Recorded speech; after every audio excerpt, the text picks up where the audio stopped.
Carrie, would you please do a roll call for us? Mr. Steinberg, Here. Mrs. Rorich, Here. Mr. White, Here. Mr. Whittington, Here. Mayor Norton. Here. Thank you, Carrie. This time we'll open up for public comments. If anyone would like to speak on an item not on our agenda, please feel free to come up. We'll give you 3 minutes to chat.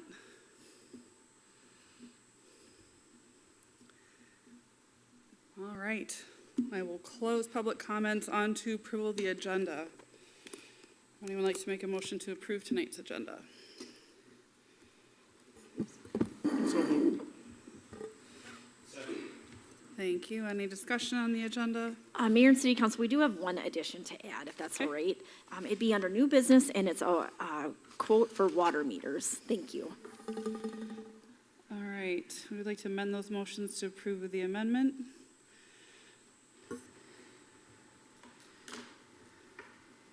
Yes. Making the new number 7 under new business. Thank you, Councilmember Whittington. And the second, I think that was yours, Mr. Steinberg. Who's second? You said, all right. All in favor? Aye. Aye. Anyone opposed? Motion carries. We have a new number 7. That would be water meter replacement. Is that how you want it listed? Okay, approval of the meeting minutes. We have 3, so I'll just go in order here. First one would be the June 5th meeting minutes. Any questions, edits, concerns on those minutes? Okay, June 12th meeting. Questions, comments, concerns? No. Okay, and June 30th special meeting. All right, I will look for a motion to approve all 3 of those meeting minutes. A motion. Second. Thank you. Any further discussion? All in favor? Aye. Anyone opposed? Motion carries. The meeting minutes are approved. Next item, consent agenda. I want to pull a couple items out to our attention. First one would be the resignation of Galen Maston from our fire department after 19 and a half years. I want to send a thank you to Galen for many years of service. Next item, I'd like to point out donations for the park pavilion. Several residents that are not wishing to be named, and then a Mr., I'm going to say this badly probably, but Rossford. So thank you to all those folks and Mr. Rossford for making those donations. And that was all I had. Anyone else have items to call out on consent agenda? Okay, I'll look for a motion to approve consent agenda. Motion. Second. Any further discussion? All in favor? Aye. Aye. Anyone opposed? The consent agenda is approved. Now we are up for public hearing. This is for amendment to Chapter 18 of the City Code related to stormwater drainage utility. Mr. Brumland, I'll give you this one. I think this is just a housekeeping, if you will. Yes, so I'll just quick do a background. I'll turn over to Julie with ISG, our consultant, and then I'll put up the proposed amendments on the big screen. So as you will recall, we had discussion at the last meeting, and a public hearing was scheduled for this evening to consider amendments to Chapter 18. That's related to our stormwater drainage utility.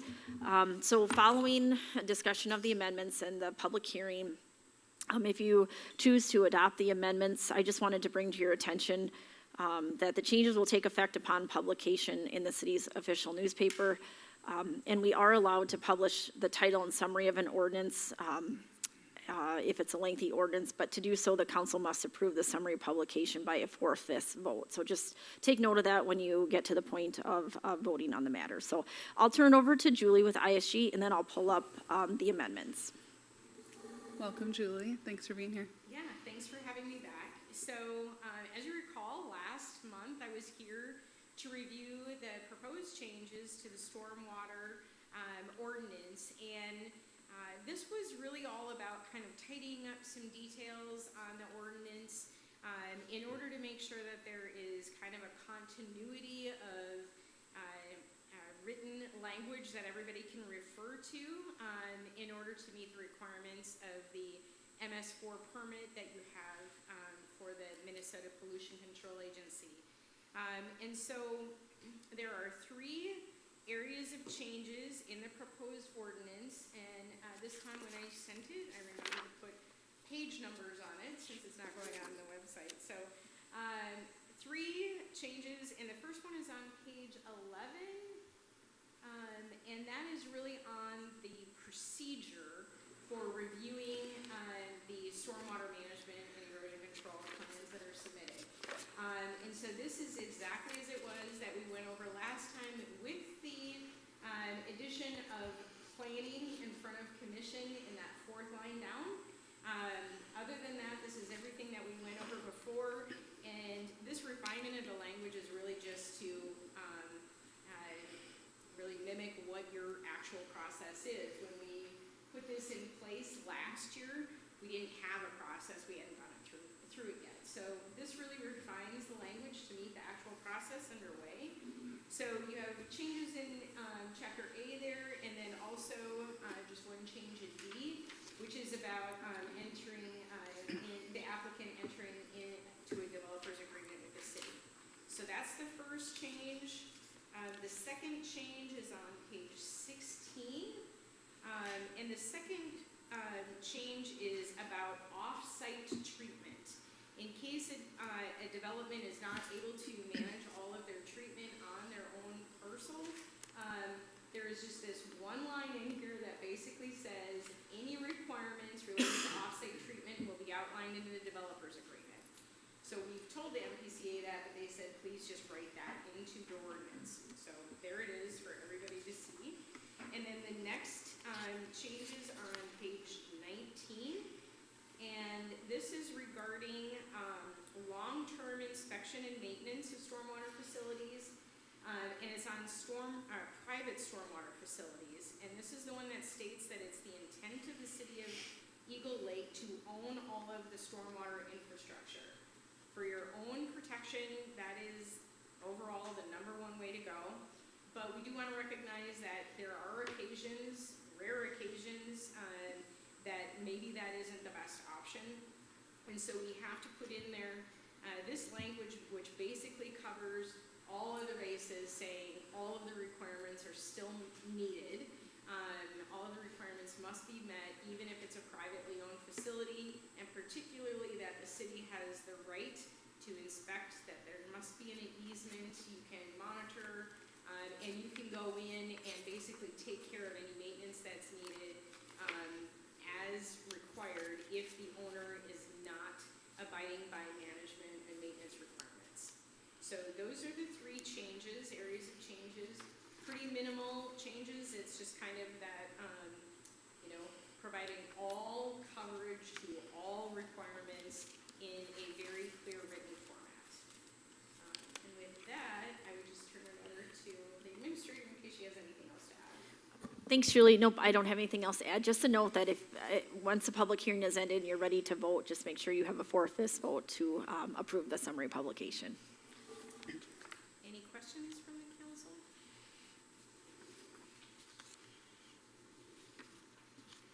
No, this is all, I think we went over this pretty well in the last one. These changes made sense to me. And like anything else, until you do it once or twice, you don't exactly know the motions, right? So I'm glad we're getting this clarified and cleaned up, and thank you for your help in doing that.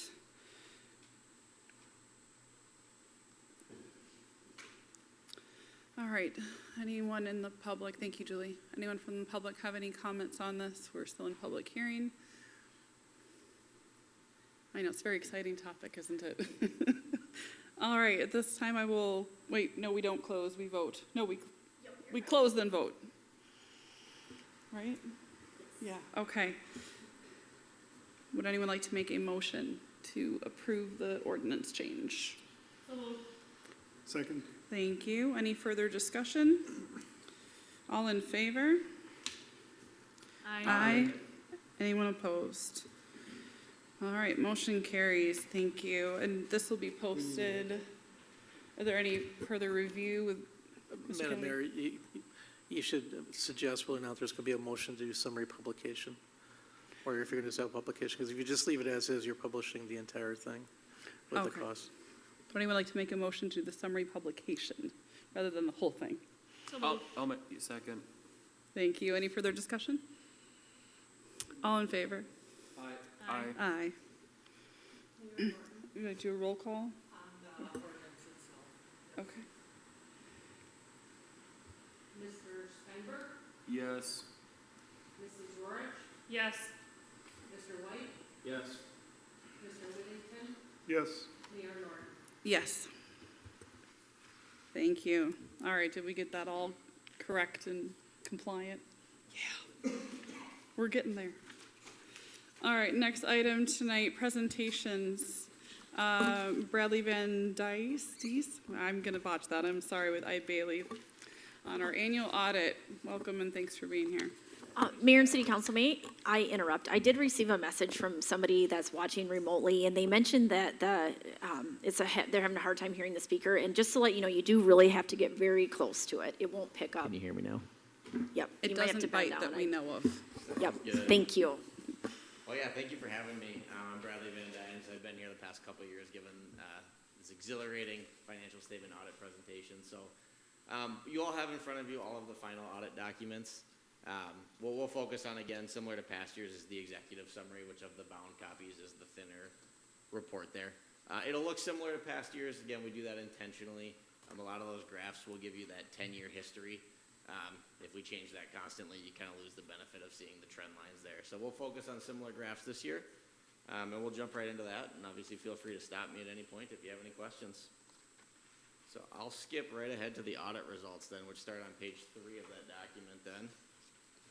So basically, for 2022, the city received a clean audit opinion, unmodified opinion. Same opinion you've had for the last several years. This is a good thing in audit world. Basically means that from our testing, we didn't find any material misstatements.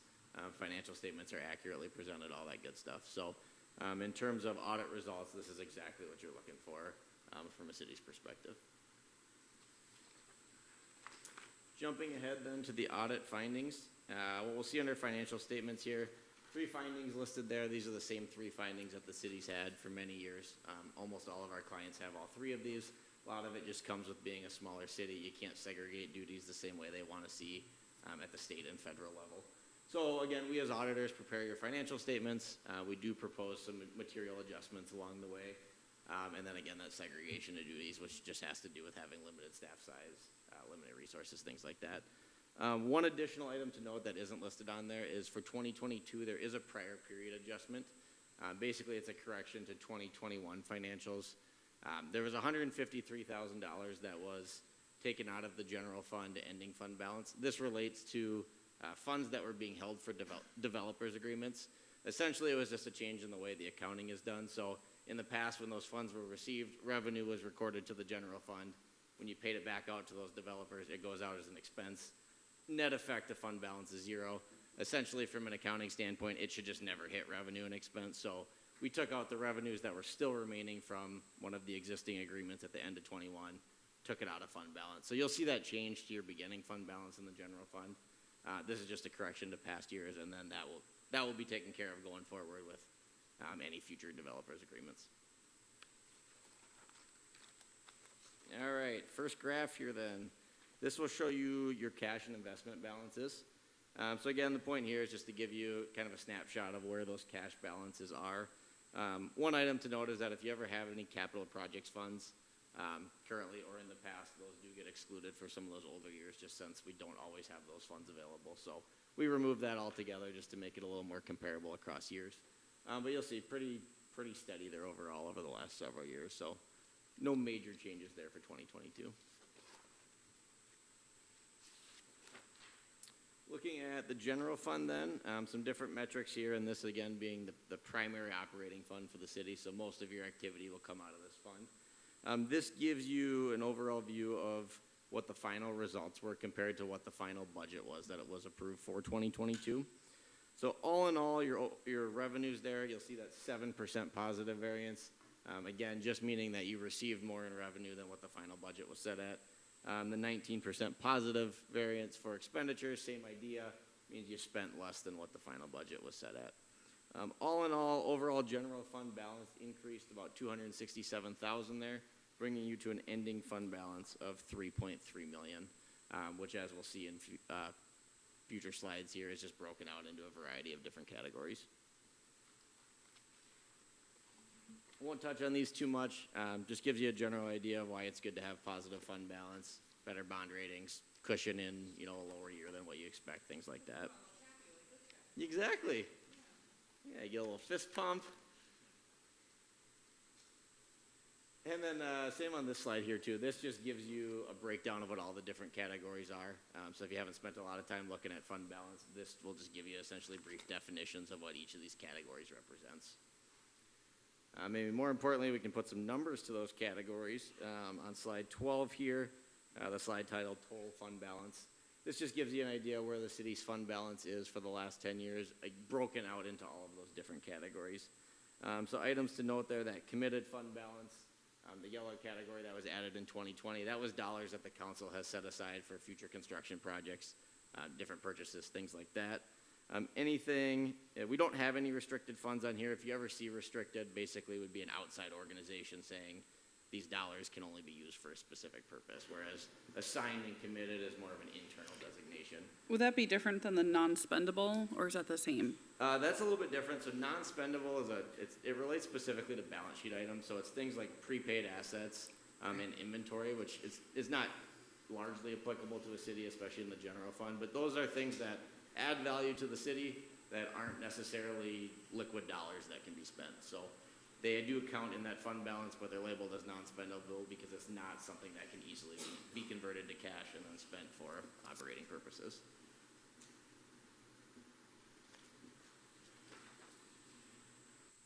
In terms of the fund balance, this slide here will focus mostly on the bottom paragraph there, which just talks about the city's fund balance policy.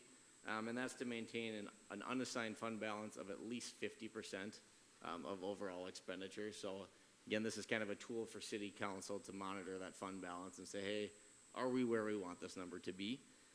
So looking at the next graph then, we'll put those numbers in there. The red line going across represents that 50%. That's the policy line essentially for the city. And you can see that for 2022, the unassigned funds did exceed that 50% for the year.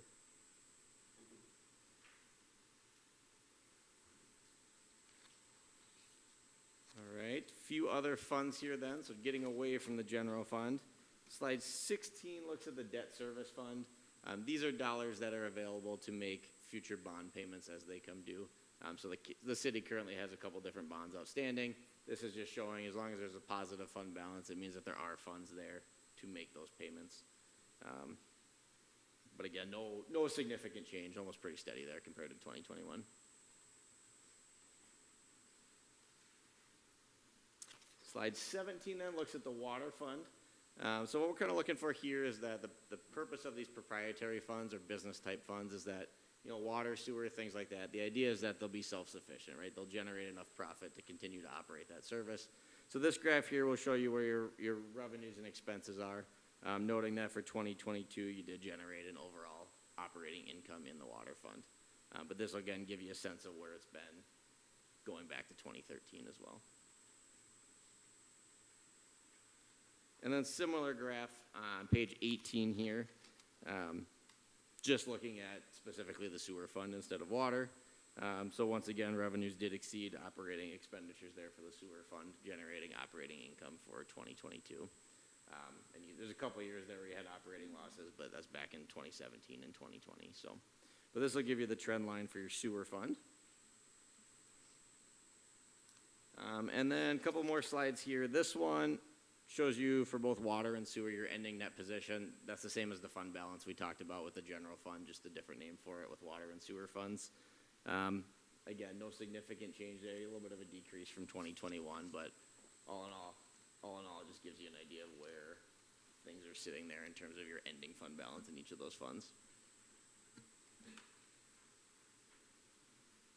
And then the final graph I have for you here shows the same cash and investments that we looked at with the general fund, but for water and sewer, to give you an idea of what cash is available to continue to fund operations in those funds.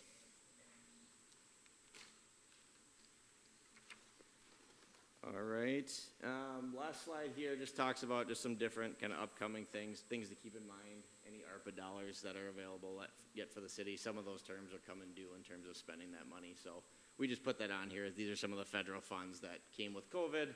A lot of those spending periods are coming to an end, so just something to keep an eye on. GASB 96, specific to IT arrangements, it's a lease change essentially for IT subscriptions and things like that. So that'll be something we'll take a look at in 2023 that had no impact on 2022. And then just noting that if there are ever questions about city finances or things like that, we always offer various webinars and different trainings throughout the year. So and other than that, that is the end of the executive summary. Any questions based on that or anything else you're curious about in general? I love your stock photos. I'll say that. They're pretty great. That kid looks pretty happy too. So. He does. He really does. He must have had a great audit. That's right. I appreciate very much how easy and streamlined this is to understand and well presented. Thank you. Any questions from council? Mr. Bromeland, anybody, anything? All right. Well, thank you, Mr. Van Dice. Am I saying that? Perfect. All right, I got it. Thank Thank you you. very much. All right, up next tonight, we have Chris Kennedy, City Attorney, presenting to us on a few items: moratorium, ROW ordinance, indemnity agreement, and pocket bikes. You have the floor, sir. Thank you. I appreciate you putting me on the calendar in this particular spot because, as you know, I have to take off for another meeting shortly. I'm here kind of to answer kind of questions there's a few things that have come up since I think I last spoke to Chris, the council. Would you mind scooting closer? All right. Is Thank that better? you. All Yeah. right. So I'm going to start with the THC moratorium. That's something that came up in the last couple of weeks. I've drafted, and the council can take a look at whether or not you want to do a THC moratorium. You did not do one for CBD, and we haven't had one put in place previously. What this would effectively would do, it would prevent any new businesses from coming in until we get an idea of what the legislation and what kind of licensing that the state's going to be putting in place with the new law coming into effect. They started the new department on July 1st. It's in the process of getting up and running. I haven't received any updates on that. I hope to have an update this week, but it seems like they're getting up and running a little bit slower than they expected. August 1st, technically a bunch of the marijuana type of materials will become legal, though it's not going to be able to be sold probably until 2025. So the moratorium itself just basically would indicate that we're not going to allow any new businesses to come into place until we have an opportunity to take a look at whether or not we want to make any kind of zoning restrictions as to where they're going to be located. The city's not going to be able to license these type of facilities. That's all going to be done by the state. So any council members, any questions on that? I do not. I think we will talk further about this under new business when we get to the, I have some questions on the draft ordinance, so hold those until then. Now would probably be a good time if you have questions on the draft ordinance. Otherwise, Sure. you run the risk of me not being here and having to be We delayed. don't want that to happen. My questions are really around the study. So it's mentioned in here a couple times. So in our packets, 177 and 178. If I'm understanding and interpreting correctly, the moratorium, we must be doing a study. That was why we would be asking for it. Well, the reason for we're that sole reason. Yeah, the reason that the cities are allowed to do moratorium is so we get more information, and that's usually termed as being kind of a study here. Here it's a little unusual because there's going to be a lot of cities doing moratoriums kind of at the same time as things are happening there, so we're not going to necessarily have to have the same investigation that we would have if we were doing a moratorium for zoning purposes in other situations. So the statute does talk about there being a study, but what we anticipate that being is getting some direction from the League of Minnesota Cities, getting some direction from the newly created department as to what kind of things we can look at restricting and not restricting. I don't expect that we're going to be doing any kind of in-depth look as to the effects of CBD or THC.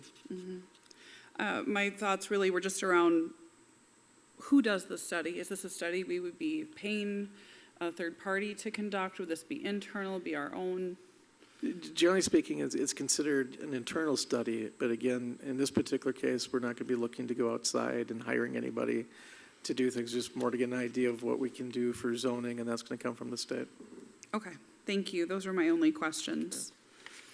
Anyone else have questions on the cannabis portion? Okay. On the right-of-way ordinance, we just had some issues regarding use of the right-of-way that came up probably over the last 4 to 5 weeks. It seems to make some sense if this council would like to have a right-of-way ordinance where you're kind of giving some more direction as to how people can use the right-of-way, what we expect is going to happen there or not. In this particular case, it came up with some utilities. It's probably about 50-50 regarding cities around the state as to whether or not they have right-of-way ordinances. Many small cities haven't bothered to put them in place. It's something that can be particularly effective. The only concern I would have in going forward is whether or not we have the staff that's going to have the ability to enforce the right-of-way ordinance as we're looking at it.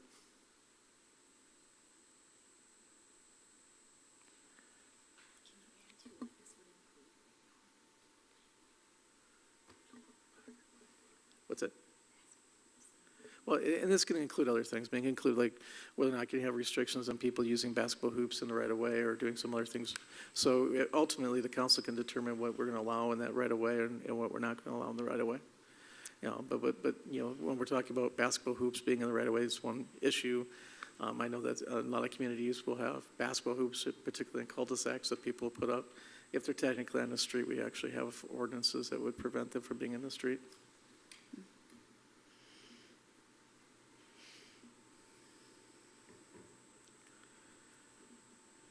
Comments, thoughts from council? And quite frankly, that may be something you just want to put on a work session.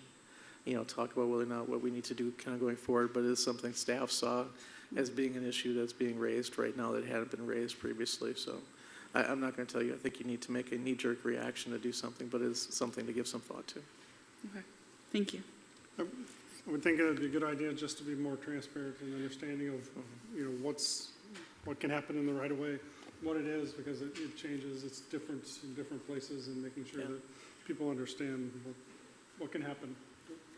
I agree with that. I mean, quite frankly, what it really does is it makes it much easier for myself and the other members of the staff to know what can happen and can't happen right away.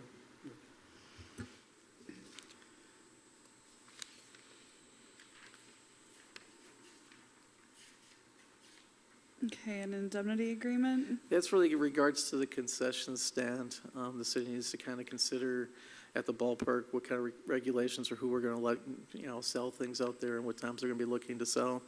And more precisely, if they are selling there, that we want to have some protections to the city regarding, not only the people that they have coming out there, regarding any injuries that may be there or workers' compensation type of things that would happen if we want to put any restrictions on who they can be working there or not. So we're kind of looking for that indemnification agreement specifically is that part of it, but also an agreement as to who's going to be able to go out there and use them at different times. That the city can allow that to happen, but we just have to do it in kind of a neutral fashion, but we can decide on what some of those parameters are going to be. Do we have any timing around needing to get these done, or are these something we should just take up? I think the indemnity agreement should get going on soon. I think it's better to go along sooner rather than later, just because this is the time of year where you have those type of sales. So I would encourage, at least on the indemnity portion of it, as a policy, that's something you can probably consider and just have something in place before next spring. Okay, thank you. And pocket bikes? There's been some concern about pocket bikes, and it's just a question of how much, restrictions or regulation the council wants to put on them. That's completely up to the council's discretion on how much they want to do on that. Mm-hmm. But that's really where the question came in, is that you certainly are able to regulate them. We can take a look at regulating them on sidewalks where we're going to allow them to happen or not happen.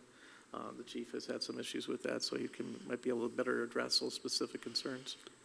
I'd have to guess we're probably not unique in these being a hot item. Are we hearing anything from other cities, or? I have not heard it as being as much of an issue in other places as they are in the Eagle Lake.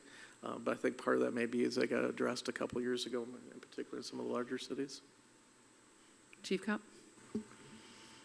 I've noticed recently that I haven't seen as many of them out and about, and there hasn't been as many complaints about them, so to speak. So again, I just haven't seen them out and about. So maybe they already rode the wheels off of them and they're not getting new ones? That very well could be. And sometimes if people get some new ones and they want to use them quite a bit and they don't use them Right. as long going. So it's also something we can just kind of, pay attention to and figure out long-term. I know I heard several comments obviously concerns from Chief Cop, but also residents too, just commenting they're jumping out in front of cars and Yeah. we don't want anyone getting hurt, so. Well, but it's also something we can take a look at the fall. It may be more regulated regarding school year when it's in session, when it's not in session. That may be some of the issue that now that we're in summer, it's used in a different fashion. So it's something to be aware of. The council can determine how quickly you want to act or Are not. they currently permitted in the park? They would be currently permitted in the park, yes. Okay, even on the walking paths, or would they have to be in the grass? I would have to double check on the code on that. They would be basically restricted in any place that would restrict bicycles, skateboards, and rollerblades and roller skates. So we restrict them on sidewalks. Pocket bikes would be restricted. If they're not restricted and allowed to be used, pocket bikes would be allowed to be used. Okay, thank you. Anything else, Mr. Kennedy? I have nothing else to bring to your attention. Thank you. Any other questions from council on any of these topics? I was just gonna say on the pocket bikes, I think I was talking to one of the residents that their kids have pocket bikes, and it's kind of that village helping each other out. If a parent notices something of the kid just being out of control, taking care of it. We don't always need to jump to conclusions or things like that, because if we do it with pocket bikes, we need to look at the hoverboards, the electric scooters, the where does it stop and start? So I think if kids and adults can just be responsible, and that includes just pedal bikes. I see people going in front and doing that. So I don't think it's just a pocket bike thing. I think it's just people needing to be responsible and let the kids have fun, but parents know what your kids are doing too, if they need to be safe and in control. So that's kind of my feeling on it. Thank you. All right, anything else? We'll move on. Next presentation, Mr. Gensel with Citizens Against the Motorsports Park. Thanks for coming, Mr. Gensel. I'm not, I'm Mike Gensel, you all know me. I'm not really here for Citizens Against Motorsports Park. That got lost in translation, I guess, when I called in. It's more about being unannexed from the city. My parents had bought the property that was recently annexed in 3 years ago, and it was annexed in for becoming part of the motorsports park. The north 80 acres is now never going to be developed. It's never going to be a part of this motorsports park. It's going to stay rural in its characteristics. It has no business being part of the city anymore. Some of the concerns that I have about being part of the city is there is a potential building lot on it. If someone was to build a house there and put in who knows how much it's going to be, septic system and well, say $45,000. And the city decides to come along and, hey, we're going to provide you sewer access. We have 30 days to destroy a perfectly good septic system and then pay to hook up to the city sewer. So it has no appeal to us to be part of the city anymore, and really doesn't have a reason to be part of the city. The whole reason for it becoming part of it was because of this motorsports park. So now, it was said in the original agreement if the landowners wanted out and no development happens within 3 years of the original agreement, that it would be allowed to dissolve. So I guess that's what we're here asking for. Whether you want to chop a new line at Dowks, if they think they're going to go forward with the motorsports park, which you're putting a lot of eggs in a basket that the developer doesn't seem to have his own foot behind. He had the ability to buy this land. He had the opportunity. It was presented to him too by Tony. He did not come through on it. He did not believe in his own idea enough to stick with it. So I guess what we're asking is just let us out. So, and I don't know what the whole process is, but we'd like to go and get that process started. Okay, well, I appreciate you coming tonight. Thank you for presenting. I believe you can contact our city administrator, Bromeland, for follow-up with the details on that. At this point, we have no comment to give. One other thing with it, you know, I mean, if you do keep that in there, I'm gonna assume that township is gonna want some payment too on that road, you know, that we're gonna be using now. Because their thought on it earlier was, we don't have to worry about that road, the motorsport park isn't gonna use it. Well, now we're gonna be having our semi-trucks taking grain out, you know, tractors and stuff going up and down. It's gonna be used like any other road, so I think they'll be probably pushing for some reimbursement unless the city's gonna get a grader and start grading and hauling gravel, which I kind of don't see in your future. Last thing, and I'm sure you gotta go to a closed session to talk about it beyond this, but this drastically changes the way the EAW sits. We took a third of the acres off of it. Obviously, it's a huge change. The whole point of that EAW was the dilution of the pollution. Well, unless you're gonna severely cut down all of the amenities and everything else by 1/3, you just went and took all the pollution and jammed it up an extra third into them 2/3 acres. So I hope you take some time to think about that. It would save the city some money, just pulling the pin on it. I don't know if you can at this point even, but it'd save us some money, not fighting the court anymore over it. I don't know. Just, it's a common sense thing at this point. Brad's not coming through.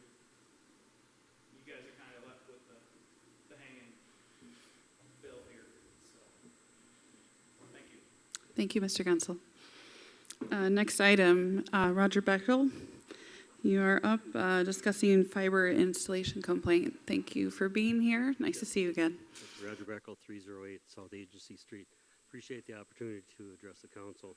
The fiber optic installation in the city, it's a welcome addition. However, there are some pains with that as well. I believe there are some pictures that I'll show you. This has to do with what we thought was a temporary cable buried underground across the backyard of 312 and 308. I found out last Friday that it was intended to be a permanent buried cable across the backyard. So the neighbor across the backyard,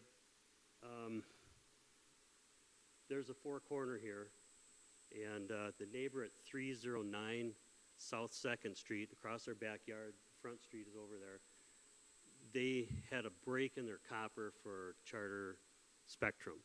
So they called them, they were going to come out, they have to bury a new cable.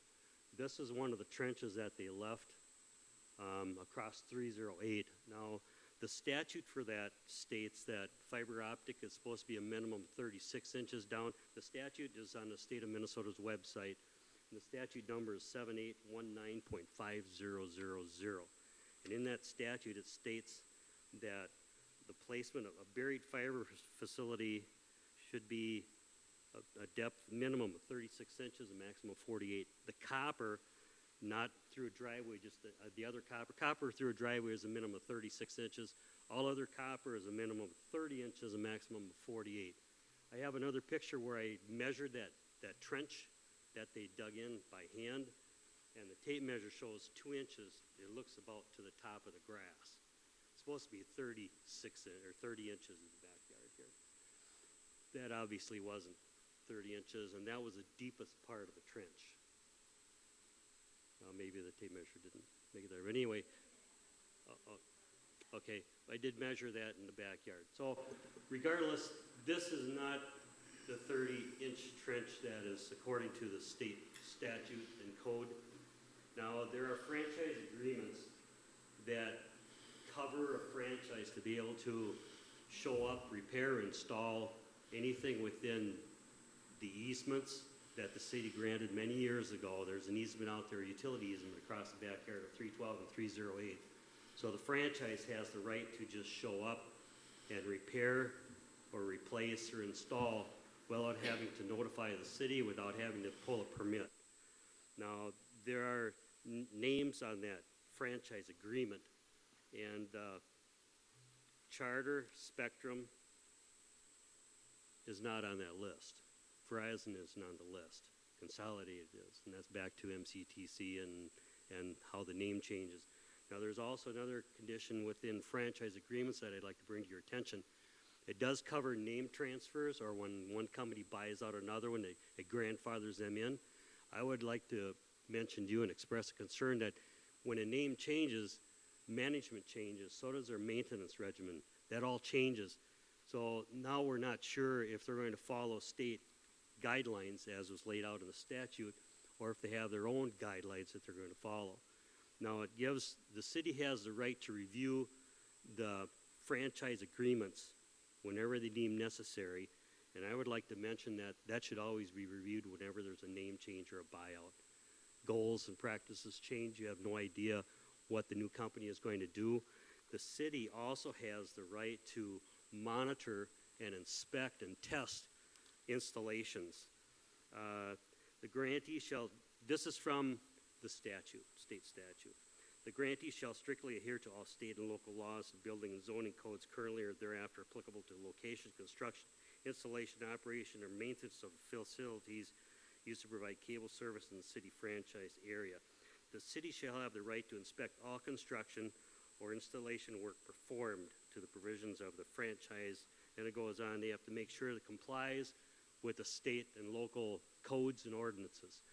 Now, when we saw that trench, I contacted the city and say what is happening. We didn't even know it was installed until we saw the cable laying on the top of the ground, and then a week later it was gone. We thought, oh, they pulled the cable because we called and we don't want the cable there. It's not buried to the correct depth. Well, when we were pulling some weeds and volunteer trees, we actually unintentionally uncovered the cable. And it was, like I said, it was 2 inches under the grass, and that was the deepest part. Had I been out there using a shovel on the weeds, I would have cut the cable. That's not acceptable. Now, there is another section in the state statute that covers the condition that the city may request the grantee to amend the franchise. Let me find the other one. It has to do with, it needs to be installed according to the state codes and not create a public nuisance or a safety hazard to property owners or anybody else on that area. That's a nuisance, and that's not safe at all for me if I'm going to be digging with a shovel to dig up weeds or trees. Okay? I'm here to state that because the city does not have the manpower or the expertise to monitor this, to test this, to see if this is code, I'm going to ask that the utility easement across 312 and 308 be vacated. Now, that's an old easement. That's not for me. I've been there since 1990. I've not seen any easement, so that's an old easement. And based on how the franchise agreement is stated, and that a franchise can just show up on my property unannounced, not according to the, not have to pull a permit from the city, not even notify the city, show up and do this on my property, I'm going to ask that the city vacate that easement across 312 and 308. And I know it's expensive. I've read the form, which I got. It takes a little bit to do that. We've had our properties surveyed twice in the last 7 years, so I know what it costs just to do a simple survey. This is an extensive survey. And I'm going to ask the city to consider vacating that easement across 312 and 308. Now, 308 was a new parcel about 5 years ago. So I'm not even sure if it's grandfathered in on the easement that's there. So I'm going to ask that the city vacate that easement for us. I wouldn't want the utilities back there anymore. The franchise agreements, if they're policed properly and the city has the manpower and the expertise to do that, this probably wouldn't happen. You'd catch that. You'd see that it's wrong. But you guys can't do it. You don't have the manpower, and that's okay. And I'm going to ask that the easement be removed. Any questions? Mr. Beckel, what was the statute number that you cited? 7819 Okay. dot, You understand that that's not a statute, but that's a municipal rule. Municipal rule, okay, Okay. all right, And just so the council's aware of it, it's not a statute, it's just a rule. okay, perfect, thank you. But it does state and local codes.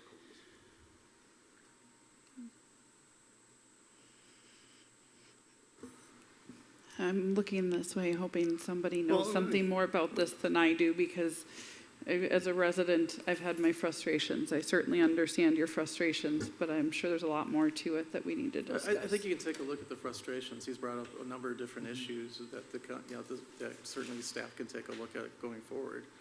One you've already had in front of you is kind of the right-of-way of ordinance, because that's in part what he's looking at, whether or not we want to have those kind of restrictions. The franchise agreement can get looked at and get addressed at a later point. Obviously, something that can't necessarily happen here or not. We can't address anything regarding the vacation easement because it's not something that has been applied for at this point.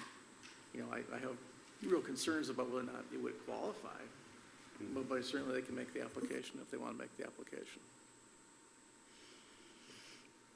Okay, any questions, comments?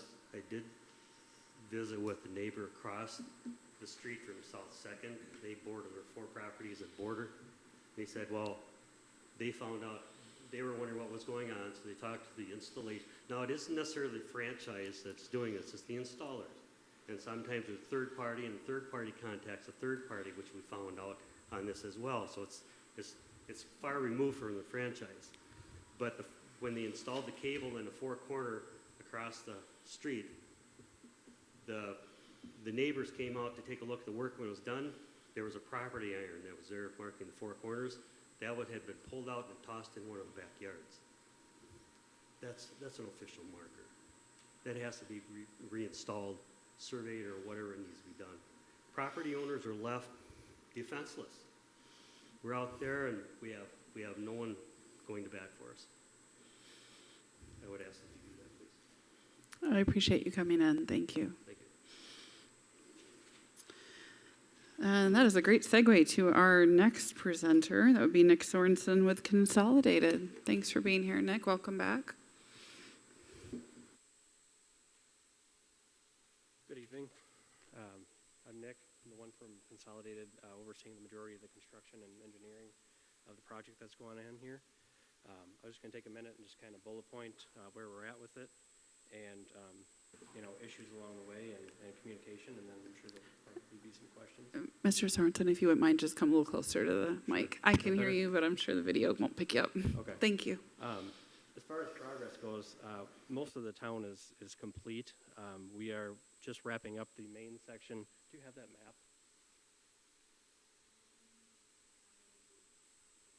Okay. The main section in town is covering from about Agency to Plainview and Blaze to the main road cutting through town is just wrapping up, and then we're going to be moving to the last pocket this week in the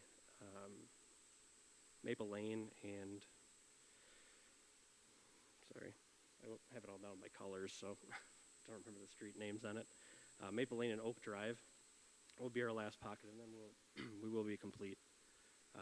We didn't intend to start this pocket last week, but we ran into some issues with some gas locates for the main gas pipeline that goes through there, as well as some equipment issues. So we'll be getting to that this week, and then we will be done. During the project, I know that we did have a couple of mishaps. We had 3 gas hits during the project. 2 of them were an issue with neglect to maintain markings and potholes, I guess. The third one was literally just pierced with a shovel. It was a shallow gas. That would have happened regardless. We've been working with Vern and Jennifer on these issues, and I think we're good on them now. I don't think we've talked about it since. We haven't had any issues since. Another issue that has been brought up is locators, and again, it was just touched on here, is utility companies and locators being able to use the right-of-way for what it's intended for, and being able to access those utility right-of-ways when they need to. It's part of the law. It's what they're there for. And I know the big topic has been the pedestals. I think we have removed a lot of the ones that have been an issue, or removed them preemptively, I should say. I personally have never heard anyone have an issue with it outside of you guys bringing it to me. You know, I've made my number and everything clear on Facebook posts, and whatever other ways that they've been sharing it. I'm open to discussing with anybody that has any issue with anyone that's out there, and that goes moving forward. And, you know, the same with everything else. I did talk to Mr. Beckle here about his right-of-way issue, and we did not go in that right-of-way. We did move around the front of 2nd Street there and just stay clear of the issue. I understand his frustration there, and I guess we just avoided any other issues with that. Really, that's all I had, just some brief bullet points on it, so. I had to pull that up, but it should be coming up on the screen here. Yeah. I do have a couple questions. So you just stated that Mr. Beckle's property, you did not? That was not us, no. Okay, so do we know who That is that one Charter was? Communications that was back there. Yep. Okay, When we were back there, we did have it flagged, and we did discuss with him that we would just avoid his area. I mean, he obviously isn't happy with it, and we just didn't want to add to that frustration, so we didn't. There was at that time a temporary line laid there by Charter, a new customer hookup or something, I'm not aware, but that is their burial. It was not. Okay. It was not fiber optic at all. so unrelated, Unrelated, similar yep. but unrelated, okay.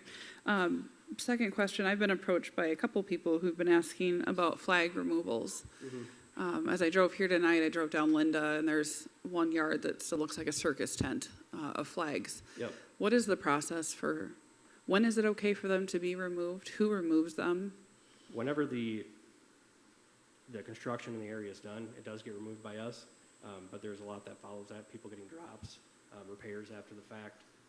You know, several other companies that call and locates, it is likely that it is not us. I mean, that's, you know, there's locators in town here every single day doing something. It is a public site you can set up for to look at and see who is calling in those locates and what they're for and who's doing the work. That is on the 811 site. Anyone can sign up for that and look that up. But piggybacking off of what you're saying, as myself being a resident who was supposed to start last week Yep. and got pushed back, understandably Yep. so now that I know. But if I need to mow, there's no way to mow. You're weed Right. whipping and then you'll wreck your weed whip and stuff. Right. So the only way to do that is to pull flags. So my understanding, because I did ask Jennifer on that too a while back, is she said 10 days that we could pull the flags. So technically, after they're there, I could pull my flags if it's been 12 days and I need to mow my lawn, I need to mow my lawn. Sure. So Right? the way we I mean, do it is by. I would try yeah. not to Yeah. naturally, because they're gonna end up back in there anyways. All these projects are called in with what's called a meat ticket, so we can just call and have it done the same day. So if they are a nuisance, they can be pulled. Fortunately, we haven't made a huge deal out of it since no one's mowing right now anyways. But yeah, if they're a nuisance, pull them. I mean, we've had people that just didn't want them, so we just painted and left the flags off. The flags just give you distance for when you're drilling to avoid any, you know, obstructions. Yeah, I mean, you and I have spoken directly on this too, Yep. but prior to this even happening on my street, I was driving home on Le Sueur with your, maybe it was the third party that you had for installers. Okay. And they were walking in people's backyards at 9:25 at night in the dark outside of people's windows. That was very frustrating. Yeah. When it happened in my own backyard, when my daughter is changing in her bedroom and there's a man outside her window who waved at her while carrying flags, who entered our yard by opening our gates without knocking on the door when I wasn't home, that became very personal. And I'm not alone. I think the entire community, there's been a lot of frustration with things. Yep. I appreciate very much that you've been responsive and working with us, and I know that it's not a lack of we don't care, but I feel like I would be negligent if I wasn't communicating that there's a lot of frustrated people, myself included. And I wish those people would come to me. I mean, I wish I could put my number on your water tower while you're painting it, and I could talk to them personally. Those incidences were separate. The first one I didn't confirm, but I think it was construction cleanup. That was later at night. I don't know that for sure. They were working on a pedestal in the backyard, and then the other one across the street, they just cut through people's yards, like right in front of their windows. Not like a, hey, I'm trying to at least Right. give you some personal space here, but, you know, right outside their window. It was just locating or construction, I guess, because locating is every. There were just us. men in reflective gear Mhm. with helmets on doing things with pedestals. Okay, That's the extent of my knowledge. all right. Yeah, and to that, I can't speak of that. I mean, every company here has their own locating firms. I think there's only one that locates for themselves. We have no control over anyone else other than the people that are actually doing the construction, So when unfortunately.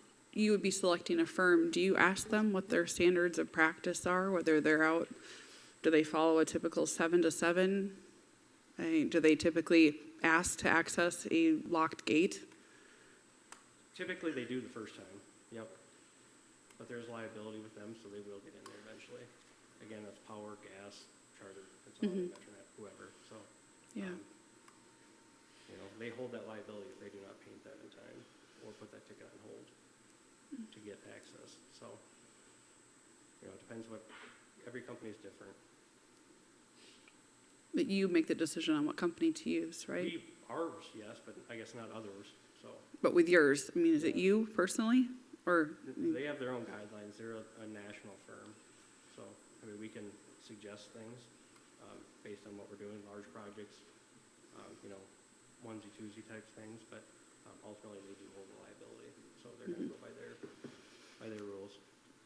Your I think- specific situation, you know, I should have been brought in on that, by them, but I wasn't, so. I guess I would like to ensure that going forward, anytime we have utilities going in or work being done, that there's very good communication on the front end. I know we were late to receive communications. Work was being done before we'd even received information to get out to our residents to prepare them. And then just ongoing, I would like to have a little bit of basic respect and privacy to people. I don't think we should have people in backyards at 9:30 at night. I don't know. I think that's. It should be 7 to 7, and So- we did talk about this with Mr. Sorensen and I, and that crew was asked to leave town, and they brought in a new crew to try to address some of the major concerns. And then once that crew left town, I think a lot of the problems went away. Correct. Not all of them, obviously, with the issues you had, that was the other crew, but But city code would apply, and the persons that are out there after hours can get cited. It's gonna be a criminal violation. Is that for construction, or does that cover, That's for construction. okay, The hours so for that doesn't construction. cover locating services or anything like that? Emergency locate? I mean, I think that probably falls If you have under, an emergency locate, that Yep. may be an exception to it, but I don't see how location services aren't gonna be covered by it. It covers everything from trash hauling to any other services are gonna be provided in the city. Okay. And that's not inconsistent with other cities. right. Okay, any questions, comments from council? Anything else, Mr. Sorensen? I don't think so. Okay, I do appreciate you being here and for being available. Thank you. That's okay. I'd like to make one comment, though, I guess, as far as this, not only for Consolidated, but also others moving forward that come in, whether it's them, Metronet, whatever it is that we're hiring, you know, franchise firms are coming in, it's, in my opinion, not the city's responsibility to get their materials out to residents. We can post it, we can do that, but we're a small city. We don't have the resources, in my opinion, to be sending stuff out last minute to residents. To me, that should be their responsibility to take care of. Sending that out as cleanly as possible, and if we have weekly emails or weekly newsletters or whatever time we're sending out a scheduled one, throwing it in there makes sense, but to do special ones, if they're requesting we do special emails, I'd like to propose that we have a fee or something, because we're using city resources for times that could be used differently. Maybe we can't, I don't know, but If that's something the council would like, we can probably research it.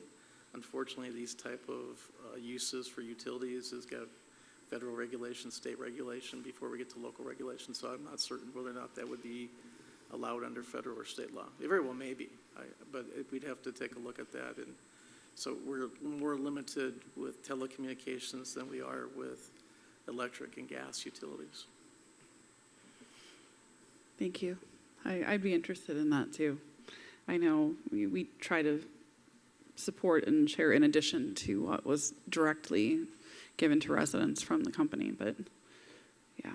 I know for our communication, we were providing the same as what Mankato required, and I know just because you don't have a ton of help to do it, I mean, we put it in a different format just to make your life easier, I think, and since then, I think we've been fine. But I know a couple of them in the middle have been shared, you know, where you would have to restructure it however you wanted, and, you know, probably wasn't as convenient, so. Thank you. All right, thanks, guys. All right, final presentation for the evening, David Wing from Congressman Finstad's office. Thanks for being here, David. Good evening, folks. Thank you so much for having me.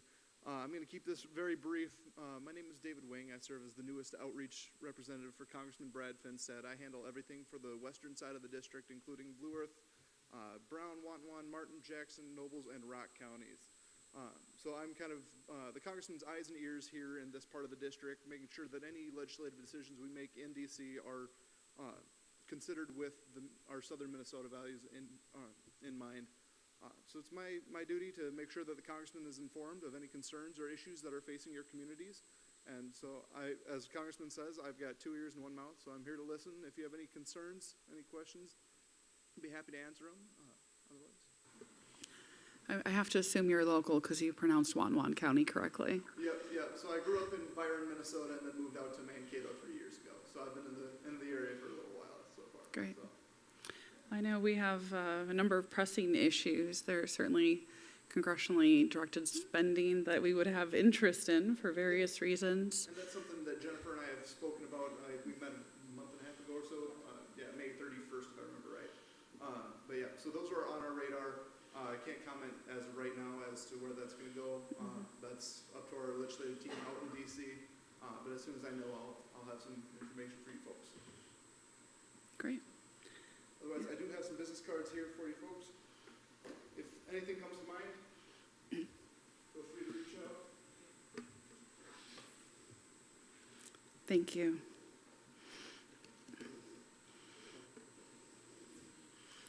Thank you folks. I have to get moving, so. Yeah. Thank you for coming by.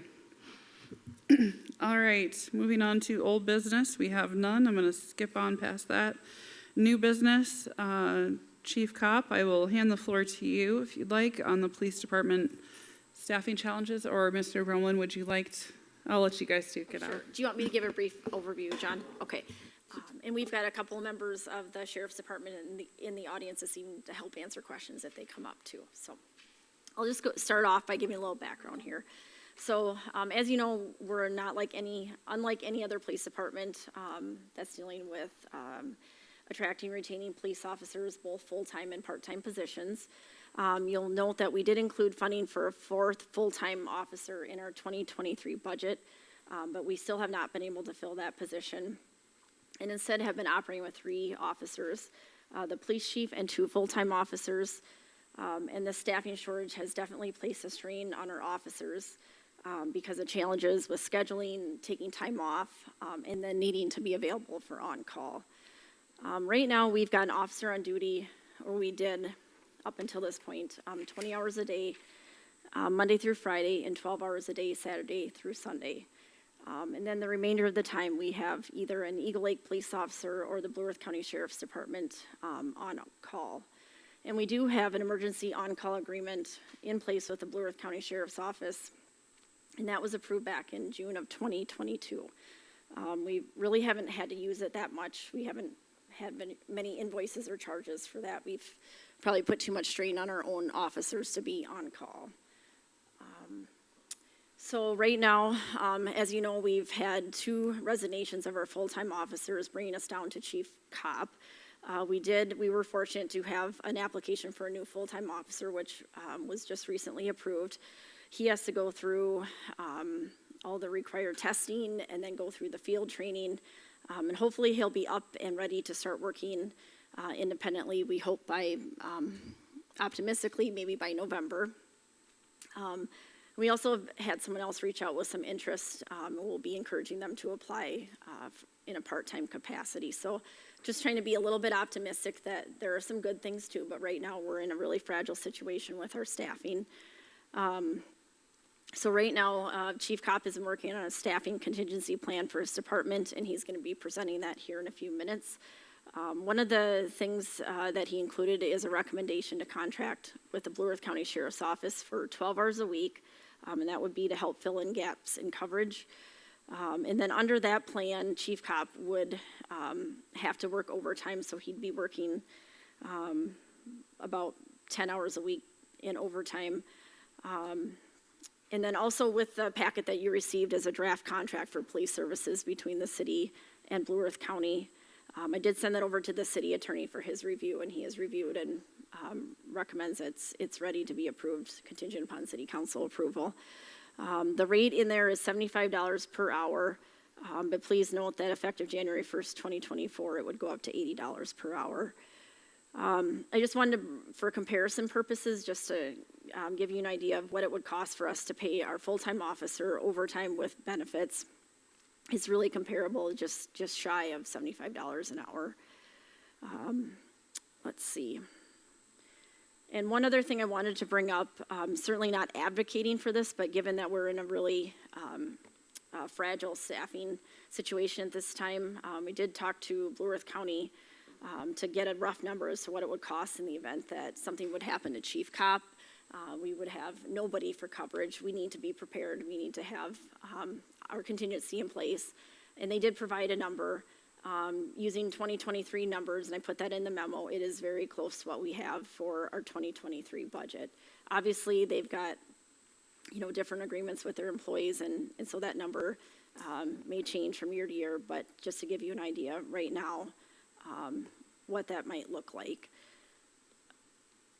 I just also wanted to point out too, this is, as I mentioned in the beginning, this is not an issue that's an Eagle Lake issue only. When I typed up this memo, I looked at the post board and there was over 170 law enforcement openings at that time, and changes, I'm assuming on a day-to-day basis, but I think we just have to also recognize that there maybe just aren't enough people to fill these positions right now, and we have to take that into consideration, that it's not just Eagle Lake. You just look in the newspaper and you'll see other departments struggling just like we are. Something else I wanted to mention is that there is one-time public safety aid that's coming to all cities in Minnesota. We will be receiving some money. I've got the number here, but we won't be receiving that, I believe, until December 26th. So it's something that we'll be looking at more for 2024 in our recruitment retention plan. And so I'll turn over to Chief Cop to talk about his contingency plan, different options. I kind of gave an overview and summarized what he's recommending. I also included with the information I gave to you this evening a copy of the chief's plan, and then just ran some rough numbers to give you an idea of what is being proposed would cost, and then in comparison to where we are year to date with our budget. And if I miss anything, I will just jump in as we go along here, but I'll turn it over to Chief Cop. Thank you, Administrator Bromlin. I guess just to give a quick overview on what you guys received via email. I am proposing that to go with plan or option number 3 on the options of contingency plans for the police department. It gives the most flexibility to do some split shifts if we need to. It also utilizes the Eagle Lake officer the most, so that people see the friendly face. Not that the sheriff's office wouldn't be friendly, but they see the familiar face. They have, I don't know how many times we get stopped all the time by people just wanting to chat and just, okay, this happened, and just want to let you know.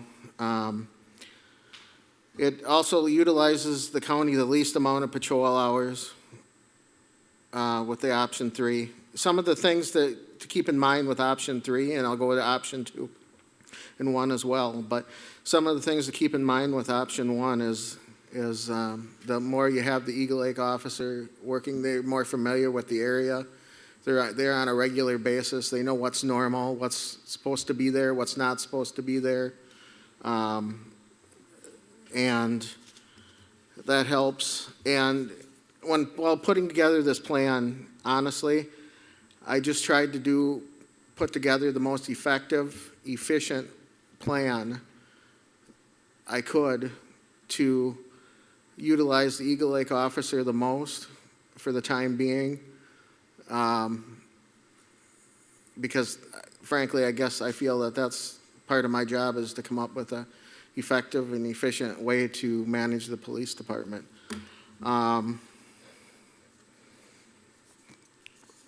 Go into option number 2, the second option, I guess, would be, there'd be more county coverage with that option, and less hours worked by the Eagle Lake officer, less shifts. That kind of runs into different things too, in that like, if you don't, there's other duties that the Eagle Lake officer does on a nightly basis, I guess, that if there's not an Eagle Lake officer working, we would have to figure that out as well. But, and the least favorite option I have at this point is option 1, would be, we'd need the most hours from the county coverage would be 42 hours every week, where the Eagle Lake officer would work a straight 8.5-hour shift, and then the county would cover some of the rest in the evening. I guess just to piggyback off a little bit about what Jennifer said too, not to bounce around too much, but I'm encouraged by our applicant that we did approve to go through the background process. That was kind of through word of mouth that he was able to come and want to work here. I'm encouraged by our possible other interests that we received part-time. Again, that was something that I was approached about. I think Eagle Lake is a great city, and I think that's why people are interested in working here. I guess I don't want to keep, I guess you have my memo too in front of you as far as like stats and things like that. Is there questions that I can ask instead of just going over plans? There's specific questions that I can answer for you on the plans, I guess. Maybe that would be easier at this point.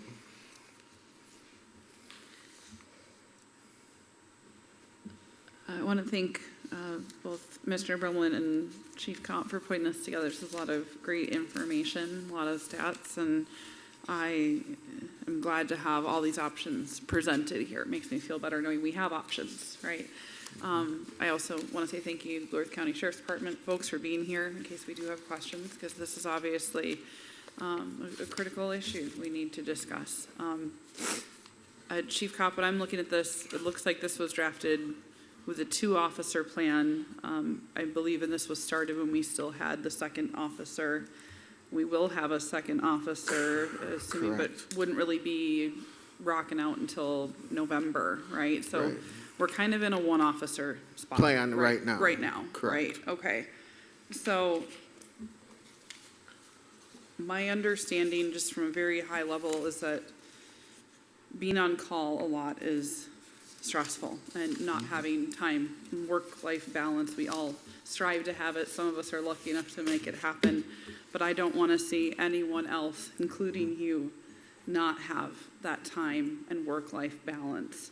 And I so much appreciate your willingness to want to do a ton of overtime here, but 50 hours a week, that's a lot of time. And I don't want you to burn out. So that's more of my question.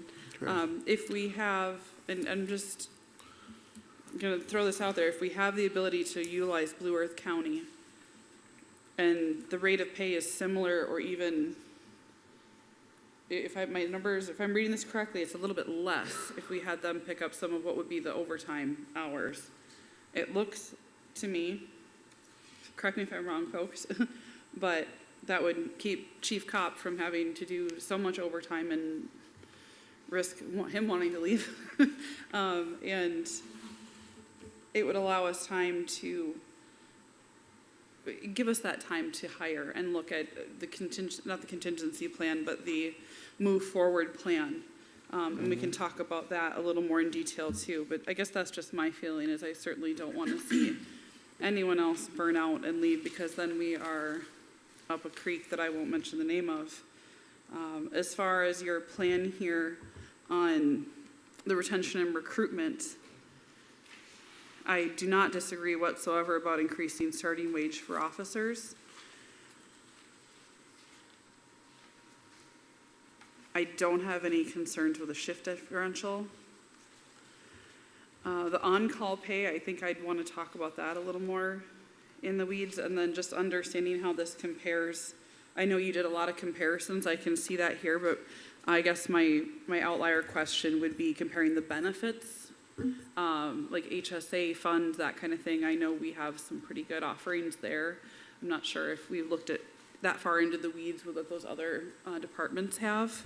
You know, dollar to dollar, comparison looks pretty, yeah. But, you know, if we are contributing more than what others are doing on the HSA, you know, maybe we need to just look more at that one. Those are just my initial thoughts, happy to discuss. Yeah, if we're gonna be training in a new officer too, I don't see how option 3 is gonna give us the most coverage too, you know,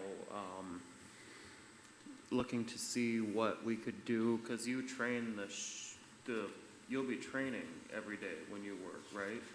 That's part of it. That's the plan, yeah. That's part of it, right?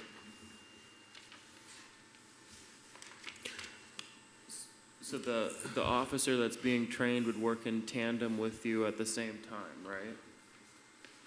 Correct, once he's up and on board, correct. And that wouldn't be till November. No. No, we're anticipating working on his own. Either, I'm anticipating, depending on how training goes, hopefully sometime by the end of October or beginning in November for sure, on his own. So that would be working, by himself. When's his anticipated start date to come? He is finishing up he's gonna be handing his background packet probably the end of this week. And then I just have to get it over to the Mapleton's chief, and he can get started on it. How long does that usually take? A couple weeks, a month, 6 weeks? You know, it kind of depends on how long it takes people to get back to you. That's the hardest part on the background packet. Normally, we say maybe a week and a half, 2 weeks. Okay.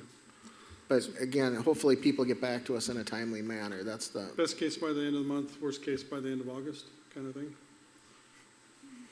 We're halfway through July. Yeah. I don't know where that went, but it's gone. Yeah. So. Yeah, I would echo that, I think 50 hours a week, even short term is a little too much, especially in a stressful position like an officer. And we've got some great options, as picking that up. And I think, as you can see, the numbers, they're not much different. So being able to have that balance, even for a short term, because I think there's a short-term thing that we got to get through, right? We've got to get through. One is we're bringing another. That doesn't solve our long-term viability issue of bringing on more officers. So we still have to answer that. But I think short-term, I wouldn't like to see us do the 50 hours. I'd like to do more of the Blue Earth numbers in the short term. And then we still have a lot of work, I think, to do on what like Jennifer said in her memo, there is so many openings out there. Small groups like us, small communities, we just can't recruit. And even taking a look, I have some concerns and some reservations on some of the numbers that were proposed, for increases. I don't doubt we've got to pay more, but what are they? We got to be competitive with certain groups. But can we even, by doing that, can we even bring on 2 more officers? Or even 1 more officer? So I think there's still some big questions there. But can we kind of cut this down in chunks? One is the short term, can we kind of give chief COPPA kind of guidance on what we want to see there, and then there's this big mess to unwind. I think that's a great idea. There's just so much to unpack here. There's a lot of variables, a lot of moving parts. And I think just taking it kind of, right now, we just deal with what do we need to do to provide the best coverage for our community, keep our community safe, and then just work at the other items on the list with recruitment and retention. But right now, we just have to make sure that we have coverage for our community, and we're in a really, really bad situation right now. People will respond if there's 911 call. Don't want to create panic, but we have one officer right now, so we have to do something. We can't table this. We need to make a decision tonight. Can I ask the sheriff's department a question? What do you guys see for people applying? Do you guys see the same issues as these small communities are having, or are more people wanting to apply to work for the county sheriffs, working as a deputy? What is, I guess, what's your gauge on that? We're pretty fortunate, I think, just step up to the microphone. Sounds good. We're pretty fortunate, I think, and we could talk at length about some of the issues facing law enforcement in general, especially in the state of Minnesota.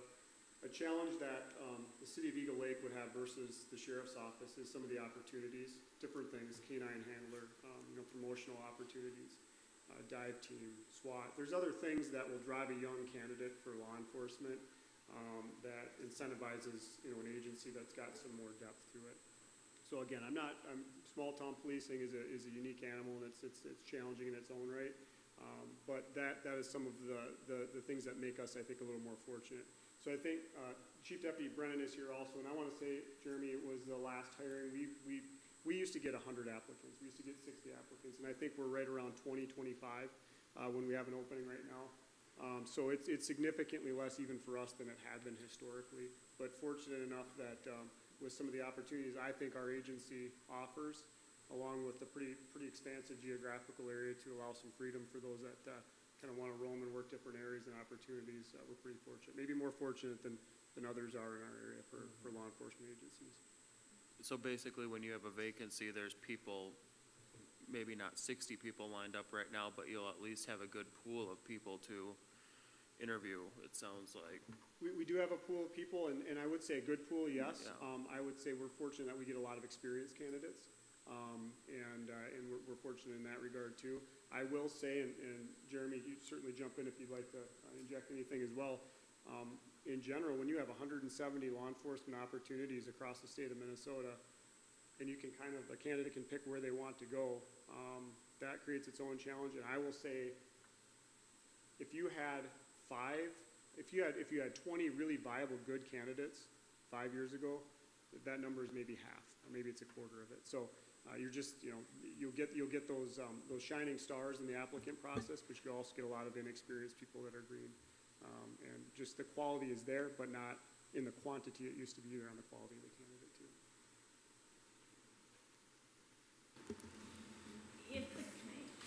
Mayor and City Council, if the council were to go for more than 12 hours a week, is that something the sheriff's department could handle? I think we had put together some different options of like 12 hours a week, 18 hours a week, or 24 hours a week. 42. Okay, is it 42?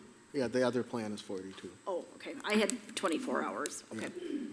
So I think that's going to have to be a conversation because there's other signatures, or there are signatures outside of Chief Deputy Brennan's and myself that would be on that agreement.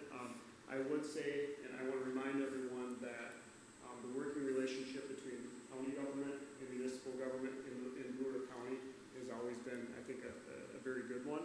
We come to you with the desire to make sure that we're being good partners, fulfilling the obligation for public safety across the board. So a long-winded answer to say, we will certainly do our best, but other people are going to have to weigh in on depending upon what those hours are.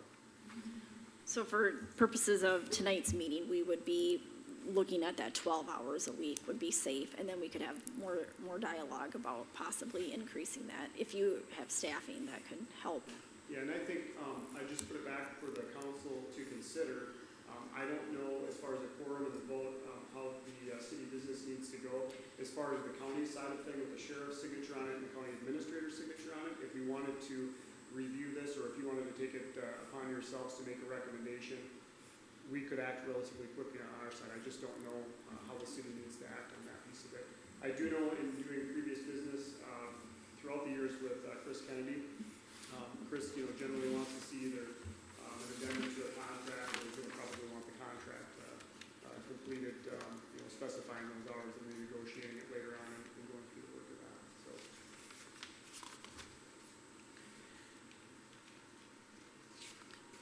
Jennifer, can I, or maybe even Chief Cobb, can I get clarification, because you mentioned you were requesting option 3. Correct. Council, from what I'm understanding, is saying we don't like option 3 because that's a lot of overtime.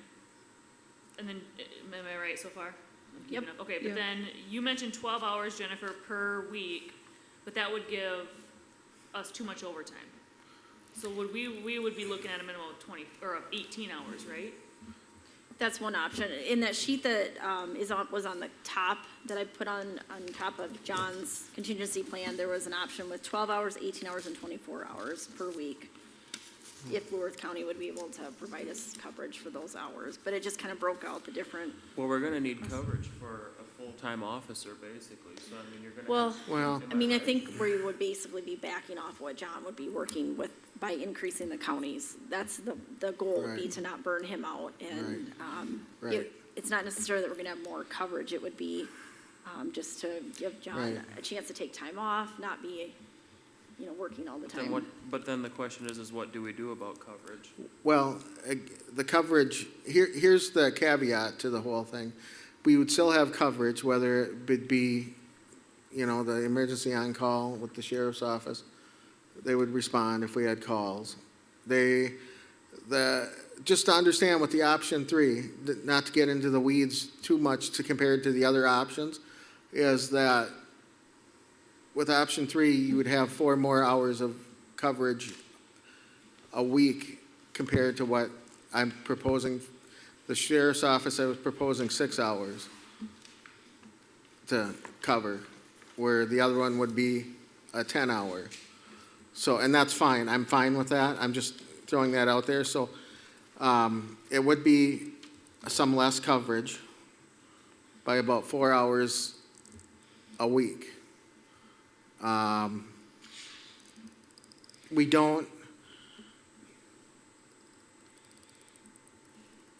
We can successfully and effectively run the department with, I believe, with what we have put together in front of you, whether it be option 2 or not, with working, if you pull up option 2, without getting into the weeds too much, the schedule itself that's behind there, it kind of plays out where it would give me more time off, and we'd still have coverage during, I don't want to get into the hours of the coverage that it would be, but we'd still have coverage during our busier time. I figured for the most part of our calls, our more critical time, if that makes sense. You can never guarantee when a call is going to come in. It's just one of those things, but there'll always be somebody either on call or working to be able to respond to that call. It will never go, unanswered. If, just thinking of option 3 here, this would be where there's split shifts. Would you be expecting the new officer to be participating in the split shifts for training? No, that's just something I was willing to do with that, just because I'm close, I'm here. That was just something that I was willing to do. So maybe you could review the 2-officer plan. That would be once the new officer is up and running. Yeah, once the new officer, I can say do that. November. Once the new officer is up and running, it would be, basically, my plan is to follow as be a officer would get every other weekend off, okay, on the 2 officers. It would be a 2-2-3, 2-2-3, which would mean that you'd work, basically the 2 days on, 2 days off, 3 days on, 2 days, so you get every other weekend off. And that's be a a 12-hour schedule. And I've already decided that we need to use more assistance with on-call. So that way, somebody doesn't have to be on call the whole time, you know, that they're off. Like if they're working Monday, for instance, you know, taking call for 6 hours maybe, or 4 hours when they're off shift, and then having that, some free time in between before they come back to work. Having, To really Some, be off when they're off? yeah, Yeah. yeah. I think that makes a lot of sense. I mean, I just want to ask this. If we were doing scheduling, does it make more sense for the county, if you're going to be supporting us with however many hours, that it's more of a regular schedule? I'm just thinking with option 2, there's more kind of flexibility and kind of changing in the schedules. Is that going to be more challenging on your end, or does it really not matter? You know, anytime that there's fluctuation and a lack of consistency will create some challenges. I'm not going to dispute that or say it wouldn't. The intent I think that we would have would be, of course, to communicate with police department staff here to ensure that we're providing the coverage when there is an officer. We've got some flexibility, and I would just kind of point back to the agreement and want to be perfectly upfront with everybody here. And I know that we've had a conversation. I think Mayor Jennifer, and I think all of us have. You know, there's wording worked into that agreement to allow for things like an average of, because we may get hit with a significant event somewhere else in the county that pulls us away, and we need to all be in this together to make sure that we're working in that coverage. So similarly, when we get a schedule, if we're posed a schedule, we just need to have an understanding that we're in a working relationship here to try to do our best to accommodate it, and we will do our very best to do that. But yeah, we'll need to schedule. The more simple that it is, obviously the easier it's going to be for our staff to follow that, but we've got a patrol lieutenant on, or scheduled on every shift, and I would be actively involved in it. I'm sure the chief deputy would too, on the front end to make sure that this is up and running and working appropriately. So the more consistent, the better, but we'll do our best to accommodate the schedule however it shakes out. Thank you.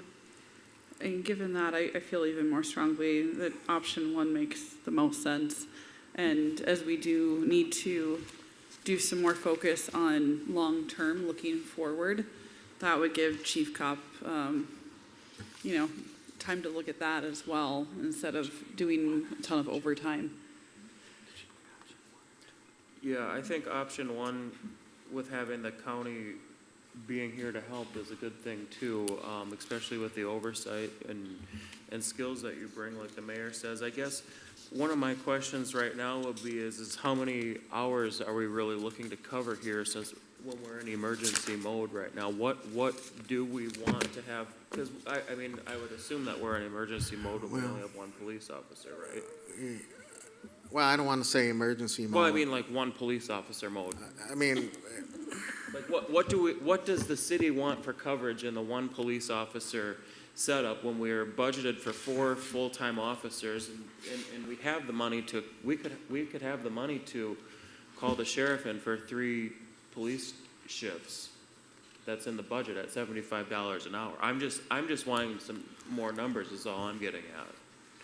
And I know that you guys can't go hey, can you guys bring some police officers in tomorrow? You know, Hey, I know they got that's more not officers lined up that's than not we the do. reality, but I'm just wondering what is our emergency I guess I'm just wondering what our emergency mode of operation is, like how many hours of coverage are we wanting, you know, per day? Like what's our baseline, What's right? start and end time? What's our baseline? What's our start and end time, you know, like Well, let's pretend school's in session. I don't want to get into times, and I think Paul would probably agree with me on that in a public meeting.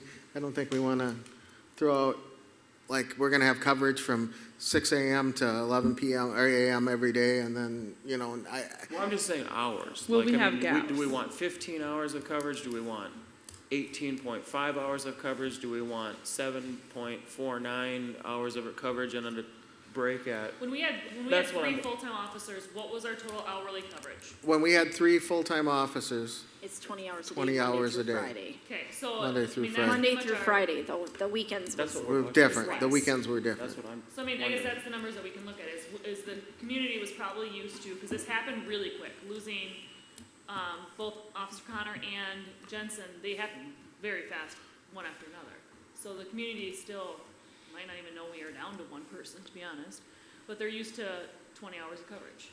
But I think we have to keep in mind what the county can provide for Right, coverage. right. Well, knowing that we we're not have saying, that, we're where not we- asking where the we county any questions right now. We're just asking what we need for coverage. The county, we'll ask the county when that comes up, but right now, we're Well- trying to wonder what the city needs for coverage. We understand that they have to have a signature. We have been, and I'm trying to remember, was it last summer? We were in a predicament where we only had 2 full-time. Yeah, You guys and we- operated for 12 hours, probably 2 3 months, 3 2 months. Yeah. With option number, when we had the 2 officers. If you look at the schedule for the 2 officers, we operated basically those hours for 3 months last year, is what we operated on. Well, it was 12 hours. Am I crazy to think that if the county is able and willing to do so, that our plan should really be to have very similar coverage to what we had before? Is there, If we can afford it with our Right, I budget. think we have to take I the mean- budget into account, so that, We gotta also have see to if we factor do- in call-outs, but that's not factored into the numbers, and I noted that when I sent that out, that we can't predict the Well, number that's of all call-outs future we're gonna discussion. have. We don't have a crystal ball. no. and I certainly don't want to speak for the city. I think that it is a city, discussion for everyone to weigh in on and decide. I will tell you, as I said at the beginning, relationship, partnership, and that's what we stand for, what we strive for.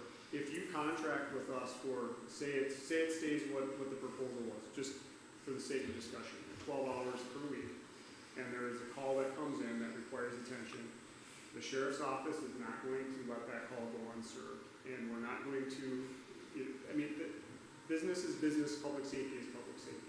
So what I'm saying is I don't want everybody to get hung up and say, well, we really want to strive for that same exact number to ensure that we have, this is to have visibility, law enforcement on-site, okay, handling the calls for service, that is going to happen no matter what. So just try to bear that in mind as my suggestion to you too. Look at this as, how often do you want a squad car here, talking to the kids when they're playing basketball, stopping by sporting events, driving by the park, so people see a sign of presence of law and order in your town. The calls are gonna get taken care of. I think that's where I'm struggling a little bit, and I mean, I've been in the weeds with these personnel conversations and head spinning, and I mean, confused, right? Which way do you go? What's right, what's wrong? There's not a right and wrong, but I know if we back up 6 months, we sat here striving for community enrichment, community engagement, get them to different things. I'm not saying we need to say 20 hours like we had and pick up right where we left off, but to go from 20 to 13 will be a big shocker. When 6 months ago we're pushing the community engagement, and now you guys aren't good enough to help with that community engagement, when I think you're more than capable of. And honestly, it shows another side of officers that they might be used to the black. Let's get the brown. Getting the different colors and showing all sides of it. One question I have for you guys is that if we go with this on patrol, whatever numbers it is it a consistent officer every time, or is it a different face every time, or will the community start to know and get to know some of the similar? I know they'll get confused on who's actually lives here and who's on duty here, maybe, but how will that kind of look? Yeah, typically we strive to have interest from individuals, oftentimes that live or are associated with the community, to be your liaison and your leader in the community. Okay. So we open it up generally for interest, and that's what we've always done before. And I know you've got a few deputies that live in the community. We'd ask them their interest, and if they would most likely then one of them become your point person to work directly with your on-site chief of police. Okay. That's typically how we've done it in the past. Now, that doesn't mean that in order to get the coverage that we need or the city requests, specific hours, for instance, if that individual, because of the rotating shift, is not working when you need to request some of this coverage, it's going to be somebody that's somebody else. Yep. And those faces may change. I think you will, just because of proximity, comfort, what's home, you'll probably see more people more consistently than some others. Okay. That's typically how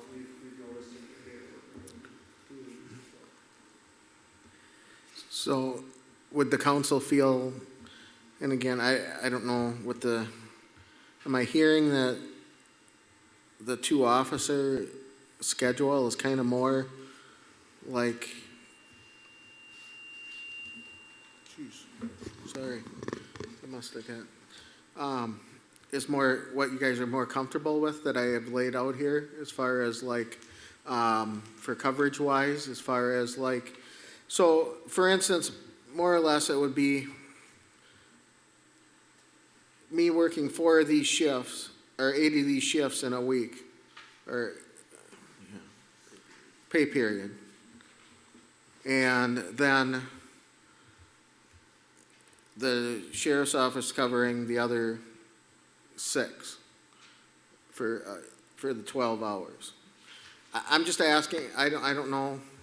I think the 2-officer option is the most realistic one, whether, I mean, I just don't see us really ever having 4 cops.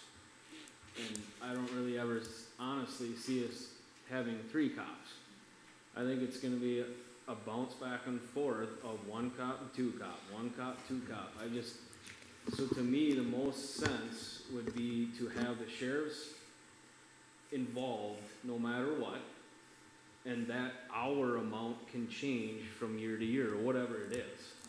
Because I don't think our eyes need to be set on things that just aren't going to happen. You know, so I think the 2 officers is realistic, whether it's our own 2 officers or whether we need help in between an officer leaving and getting a new one. Yeah. So to me, that's the one that makes most sense, whether moving forward, right now, you know, the next 5 years, that's the one that I think makes sense.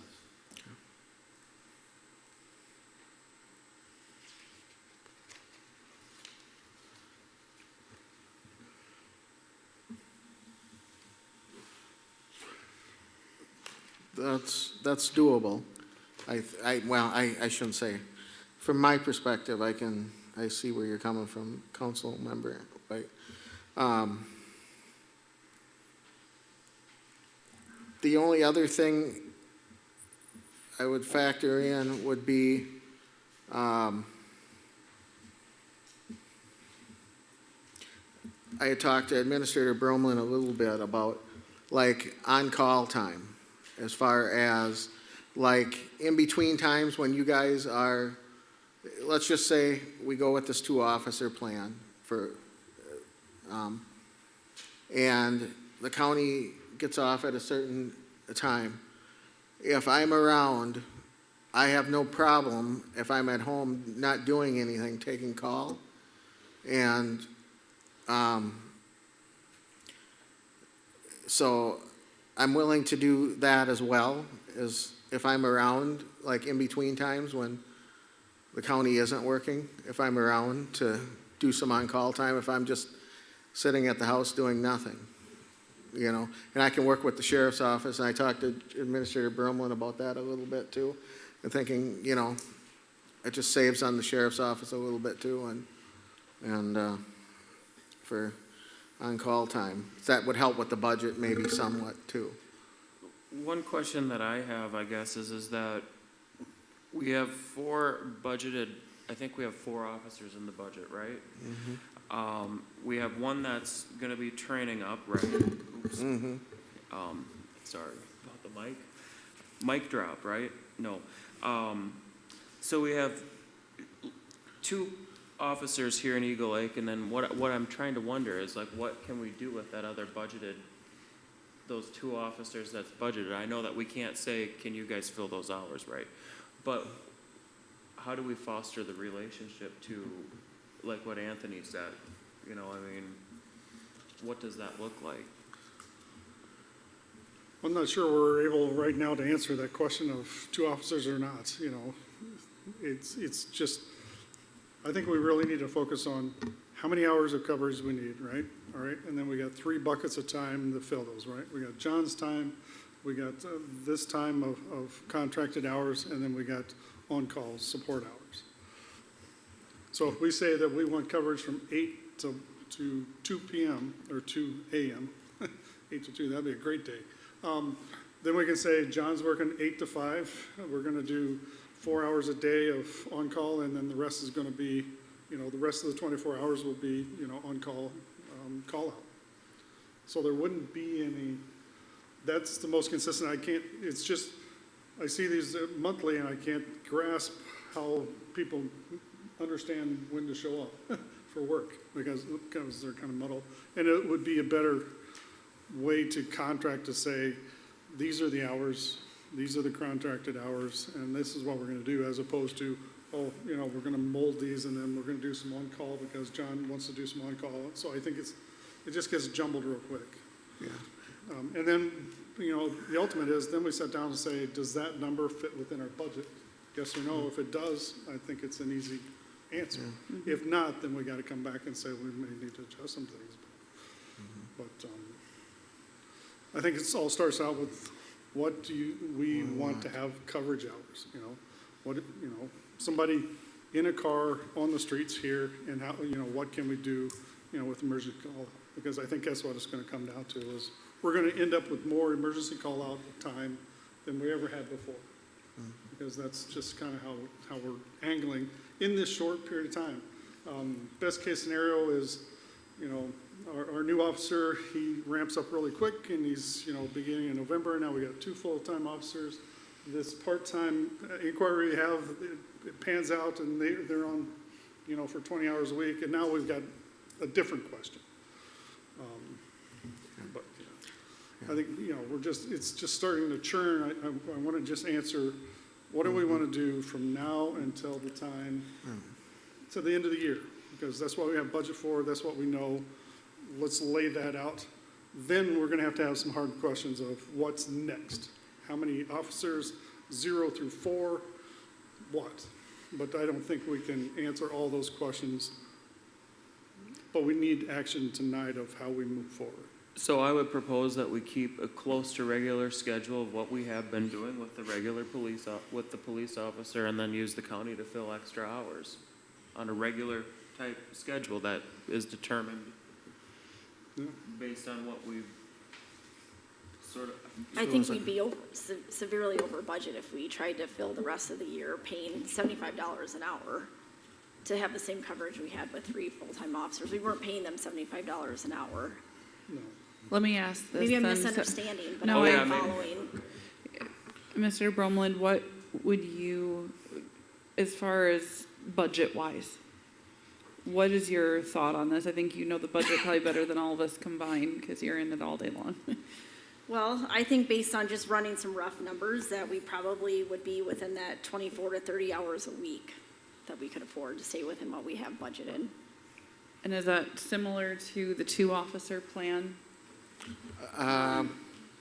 Close. I think it gets us. 36, it'd be 36. With the 2-officer plan, it's 36. It'd be less, but. It'd be, yeah. Yep. Yeah. If you're talking a total time then of how much for the county to fill, potentially based on that? Well, if we did the 2-officer time, Paul, basically, it's looking at 12-hour shifts. So basically, we're looking at, per week, it would be 36. And Jeremy, I'd like you to weigh in. I'm not so sure we can provide 36 hours a week of coverage with our current staffing levels. It's a big ask, and I just, we're running contract time for either on-call or direct patrol, contract time for every municipality inside the confined borders of New York County outside of the city. I'm sorry that I don't recall this now with too many numbers rolling, but what do we have in the current contract? Is it? We have emergency on-call contract. We don't have number. Yeah, In I'm the sorry, council packet, the proposed, I'm sorry. It's an average of 12 hours of patrol time. Okay. And that would not be consistent with the 2-officer plan. You're up here at the mic, I want to hear. What's up? 36 hours is a big ask, and obviously we're full staff in the county right now. Obviously we have vacations, sick time, things like that. So, you start talking weekend coverage, it's the middle of July. Everybody wants a weekend off, so we do get down to minimum staffing. So to all of a sudden say, take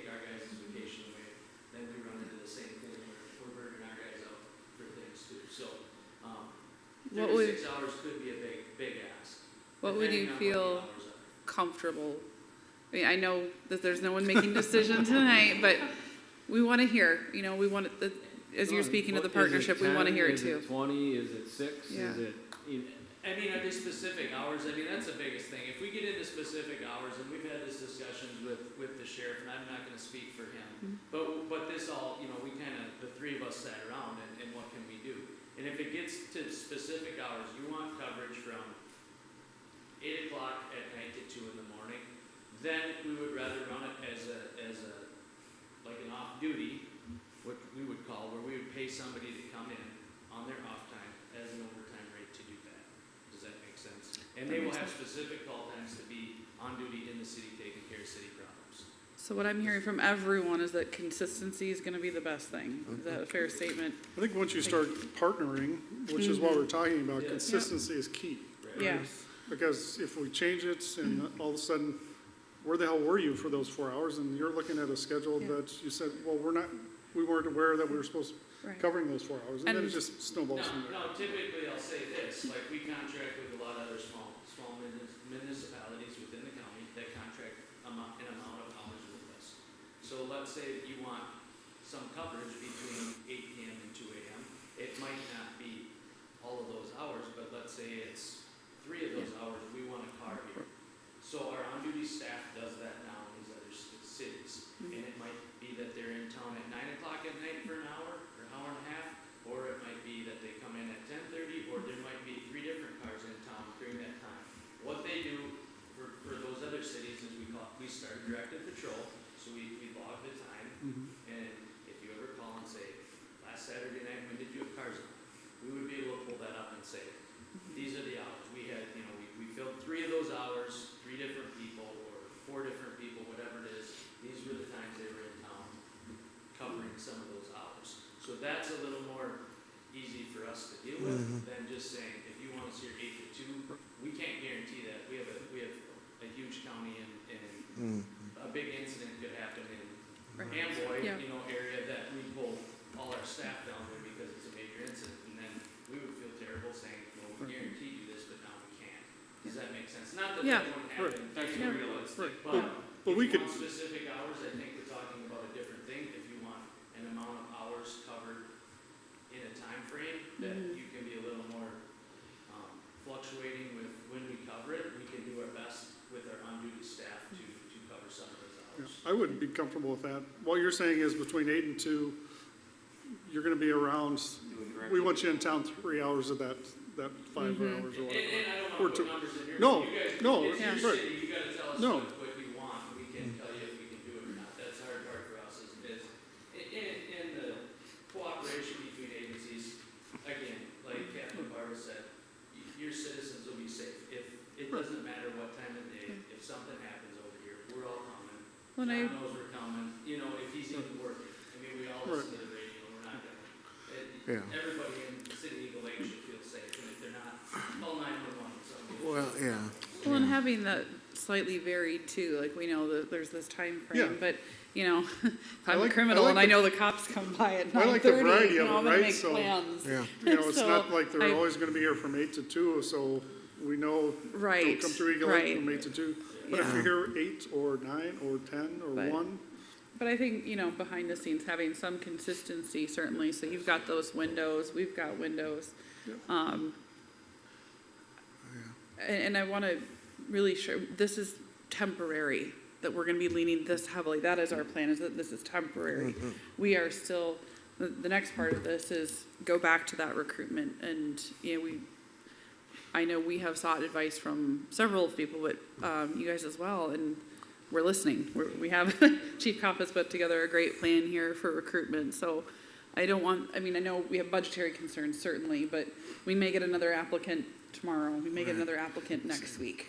And there's always, you know, hope there. I know you're being realistic that, you know, we may not ever have a full. yeah, I think we've got, Prepared for the worst case Yeah. scenario, hopefully that's prepared for the worst. Nothing happens overnight. It's a very long and lengthy process. It only happens, it's happened to us before, where they go through training, they're here for a month, and see ya, they move on, you know, so we have to be prepared with whatever that means. And, think what we do tonight is going to be the majority of what's going to happen Right. moving forward for the next 20 years. Yeah. I hope you're wrong. I would, you know, I would agree. The only thing that I want to be real clear about, and Mayor Norton, I think this is where you're going with this too, a little bit, and correct me if I'm wrong, but we want to ensure that this applicant that is going through the backgrounding stage now realizes that, you know, we're committed to, you know, keeping the department, and, which we are. Just so, you know, he doesn't get an idea that, you know, am I going to have a job in 6 months? You know, type of thing. Has that been brought up? Well, no, but I just want to make sure, I know that, and we just want to make sure that it's not you know. We've been sitting here for the last 20-some minutes debating how to save the department and keep the department and grow the department. So I No. think that's first and foremost on everyone's mind is Right. keep and build our department. Right, no, I agree. But this is definitely mitigate the current need, which is, Right. And, Here's the other thing too, is what if this cop isn't good? I mean, well, yeah, you don't just keep someone on just to say we have. two Absolutely cops. not. So, I mean, Yep. there is so many other. Well, very you true. laugh, but it's It's beyond very the true. truth. I It's mean, very true. So, and when you're getting one applicant every 6 months, I mean, this is going to be the norm, I'm sorry. Yeah, and like what Anthony says, I think even from the whole beginning of this thing, I think that the relationship with the county has to be fostered in some way, shape, or form. You know, because just by the question that I asked about applicants, we don't get applicants here. I mean, it's crickets, you know, I mean, even in Waldorf or Janesville or wherever, you know, I mean, rural America is not getting as many applicants, but the sheriff's department might be. well, I Perhaps. wonder, For now. We hope it doesn't change for us. Right. Yeah, and I'm not trying to say we need to get rid of Eagle Lake Police. We want to keep the police department, but how do we work together to do Right. good things, right? That's where my mentality is at, and where Anthony's is too. what I wonder too is, I mean, we know we don't have the same opportunities that the county would. We don't have the same opportunities that a large city would. We also don't have a lot of the same problems. So there's a lot of benefits. And you know what? If Eagle Lake is more of a, I'm just going to say it, training ground for newer, younger officers, whatever it may be, someone coming into this career, I'm not horribly opposed to that at all. And maybe we foster that relationship and build it and say, you know what? Maybe you're eventually going to want to go to Blue Earth County. And here's a good way for you to have a relationship with them now. And you're with us for a couple of years. And we work together on building them. And you know what? When you get recruits in or you get applicants, hey, you know what? Maybe right now is not the best time, but hey, go over to Eagle Lake and get your training wheels done. Yeah. I don't know if that's the plan or not, but I mean, Where I have an issue with it is once we get to the recruitment plan, is if we know we're always a stepping ground, is paying a officer to be on training wheels here more than what our what our other staff or other people are top dollar for officers that we know are coming and going. Like, yeah. it's not always a pay thing here. That's We why, gotta look at the whole that's why it comes back to what Anthony said. I mean, I agree. we're wasting time sitting here talking about things that really we can't change, right? We can't change the fact that there's not applicants. So, you know, that's why we need to maybe turn the discussion into how do we work together. Respectfully, Councilmember Steinberg, I don't think that having these discussions is a waste of anyone's time. Well, I think this is what we need to be doing. I said that facetiously, but I'm just saying let's, you know, move forward. This isn't something that happened overnight, right? We haven't been going with zero. A year ago, we were talking about getting a fourth officer when we only had 3. We implemented it in January, and we have consistently lost officers, not increased officers.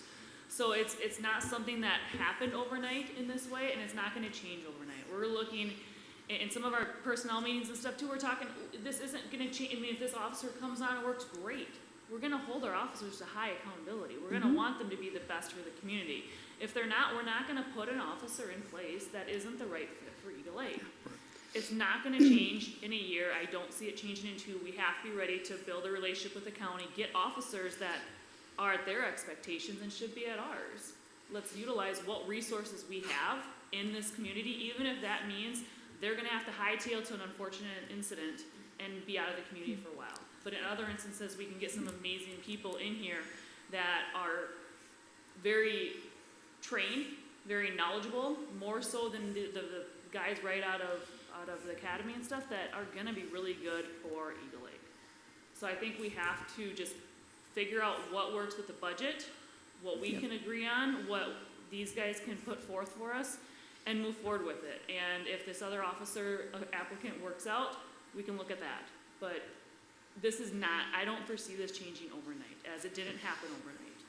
That sounds like a motion.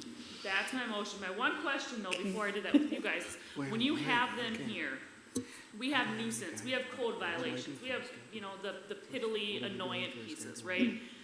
Is that stuff that your officers are handling? Is that stuff, and I think we can all look at that from last week when that consistent dog is out and you're seeing them on social media and the officers aren't answering their phones and things like that. So it will look a little different. If we have you guys here at specific times, certain days, are you helping with some of those calls or are you just here patrol? How does that work? Our emphasis is gonna be on public safety, 911 response and visibility. Okay. Historically, when we contracted services with other municipalities, we don't get into code enforcement, we don't get into ordinance enforcement. Especially if you've got somebody that is a resident police officer for the community, my advice would be to consider utilizing them for those types of tasks. That's how we've done it in the first. Yeah. So I'm confused of where we're at, so. Yeah, I'm ready to make a motion, but I don't really know the right wording. Well, Do your best. Let's try it out. Well, I need to know, like, I think it kind of goes back to the county, what their capacity is right now, right? If I'm, yeah. If I can, I would provide you a little bit more insight too, just to try to ease maybe your minds and help make the decision just a little bit easier. I'm not making a promise, I never make a promise that I don't think that we can fulfill, but I will tell you, other communities that contract specific number of hours with us, per week, per month, whatever it is, we keep book on it, and other than some unfortunate events pulling resources elsewhere, you get more than you pay for, okay? If you've got, especially when you've got multiple people that live in your community that are gonna have a vested interest because of where they live, where they call home, I really don't want, it's not my job to want, I really would encourage you to not get hung up so much necessarily on the numbers, and remember, we do addendums to contracts all the time. If we lock in or agree to a number tonight, and we gotta be a little careful here too, because our signatures aren't going on. I will go out on a limb, and Jeremy can pull me outside and tell me that I screwed up. I think we're probably relatively close at 16. I don't know that we can commit more than that right now. But if you guys need a motion tonight, unless you want to override me, I mean, I think we could probably work on the 16 per week. I mean, that's 4 more than what we, remember, don't get hung up so much on that, we can make adjustments later on, but that would be my. So if the motion was something along the lines of to utilize the county to their capacity that they're comfortable with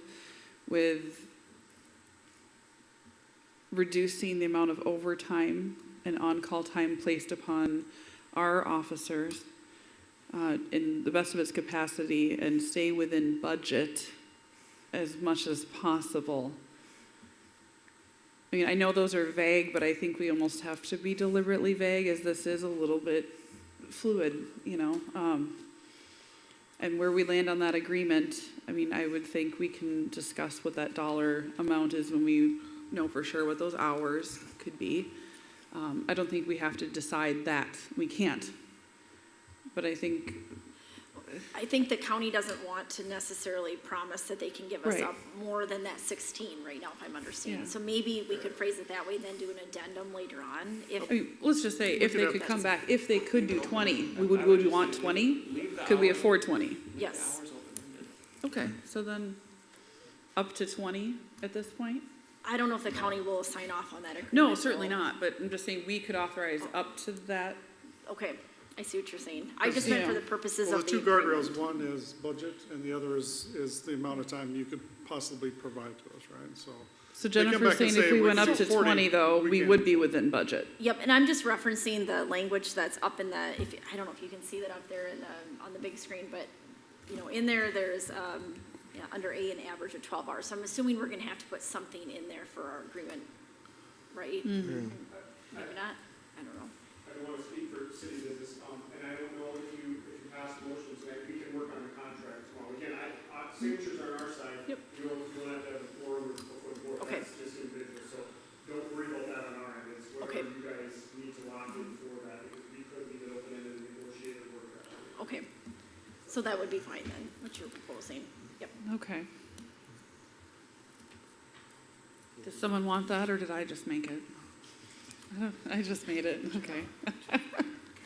So we would be authorizing up to 20, knowing that it's not gonna be 20, you know, but as Maybe needed. you guys get like 3 amazing guys you wanna hire, and there you go. I mean, yeah, it will, That's, Just being optimistic. We're still training some too, so we're not completely full staff, so.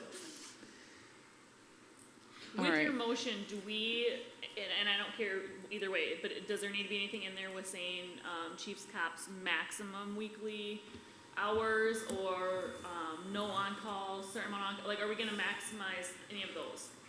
You know, cause we put up to 20 for that, so I think that's been shut I down, don't- like, we're done with I that. don't know I how don't know you that we can do that. We just maximize- don't know what could happen and Correct. what, I just think, you know, I'll work with Chief Cop as a supervisor to make sure he has, we keep Adequate. overtime in line and check. I don't know that we can pick that I guess number it's how today. about more- general What I guidelines? have been working is just like every 2 weeks, what has been scheduled, and I assume that's what you want me to do right now, is keep it under the overtime, so, but I Yeah, have I been guess- working as 85 every 2 weeks, and that's under overtime, and that gives the city a few added, you know, extra time in there, every, like 2.5 hours a week for, if it needs to be paperwork or anything else that is not. Yeah, I guess I'm not saying like, you can, you know, if you get to 46 hours, you gotta leave for the day. It's more what you have on the calendar and what Yeah. is Good, yeah. expected is set at 42 hours, and if you're in for 43, you know, whatever, because something happens, it makes sense. You're not scheduling yourself for 50, and we still have these guys on for that, Right, you know, like, right. I guess that's where I'm saying. And Yeah. I think the probably way more I'm than understanding it is that by having the county cover more, we're reducing his overtime, so we Absolutely. don't burn him out. So I would not be okay with him doing, scheduling himself No. for 50 hours. No. And I get where you're coming from now, because there's confusion about how many hours of coverage we Yeah. want. This But is the- super confusing. We have Yep. 3 plans plus a Yep. 2-officer plan that's, I mean, I've read it many times, and I'm still confused. I think So, I my think it should understanding of be- this would be to keep him at his regular schedule and only have overtime if necessary. I Right. think that's what I'm hearing from the council, or That's my very motion. minimal overtime. Yep. Yes. Yep. That doesn't do anything to TZD, because that's a whole different thing. That's To not what? Yeah, TZD is overtime, different. that's a different thing. Yeah, TZD would be a different thing, so, for instance, like, say I'm scheduled off on a Saturday and there's TZD hours in September or something, you know? You could pick those up and that would be something separate, but yeah, TZD is separate. Okay, is there a second to my haphazard motion that Carrie, tell me if that made sense, if we're okay there? I'll Yeah. second. Okay, cool. Any further discussion? So the further discussion, I'd like to, so we need to put on the next council meeting, we need to start plotting through, right? So one is we're getting close to 2024 budget. You know, first question we gotta answer, what are the hours of coverage we want? And how do we want them covered? Somebody in a car, on the street, on call, or emergency on call? Are those two different things? I feel like they're two different, I'm with you. Right. But let's close this part, so we No, I have just wanna that make for sure Carrie. that's, you know, And then let's talk about plan, absolutely. Perfect. I think. Yes, sir. I didn't know if you had a question, so. Oh, I guess I don't. yeah, Yeah. okay. All right, any further discussion just on that for purposes of the agreement and for chief scheduling? We're good. Okay, all in favor? But don't- Aye. Right. Anyone opposed? Okay, motion carries. Who seconded that? I did. Okay. Yeah. Sorry.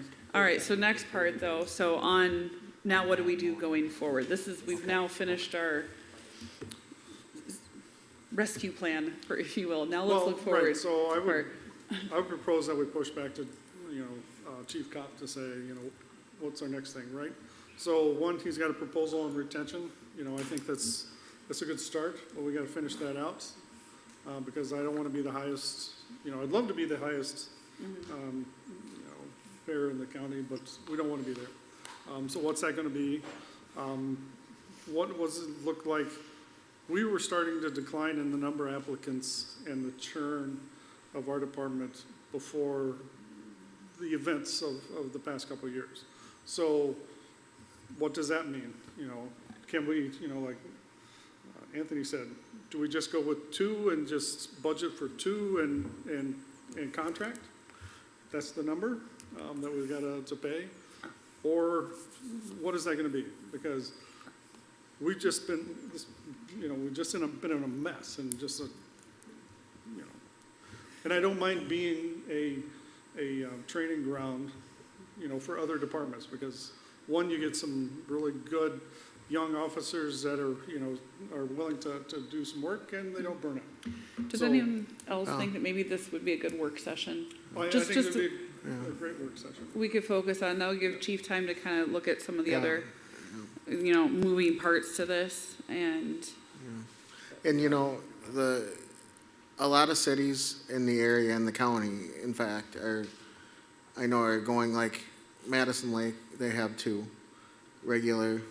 I know there's, there could be another one that coming down the pike, depending on, might be down to 2 as well. So it's a very valid question. If we do, until things turn around a little bit with police officer, hirings and things, maybe you budget for, I don't like to lose guys on the force, but if you don't have them to begin with, then it's kind of a moot point, I guess.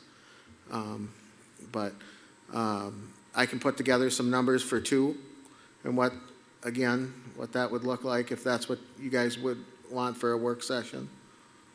And kind of go from there as well. Well, I think we need more from you. So, we need, these were really, I think, high-level plans, so we need a lot more specifics. I want to see more numbers. I want, working with you guys, what are those numbers? What can you provide us? Those kind of things.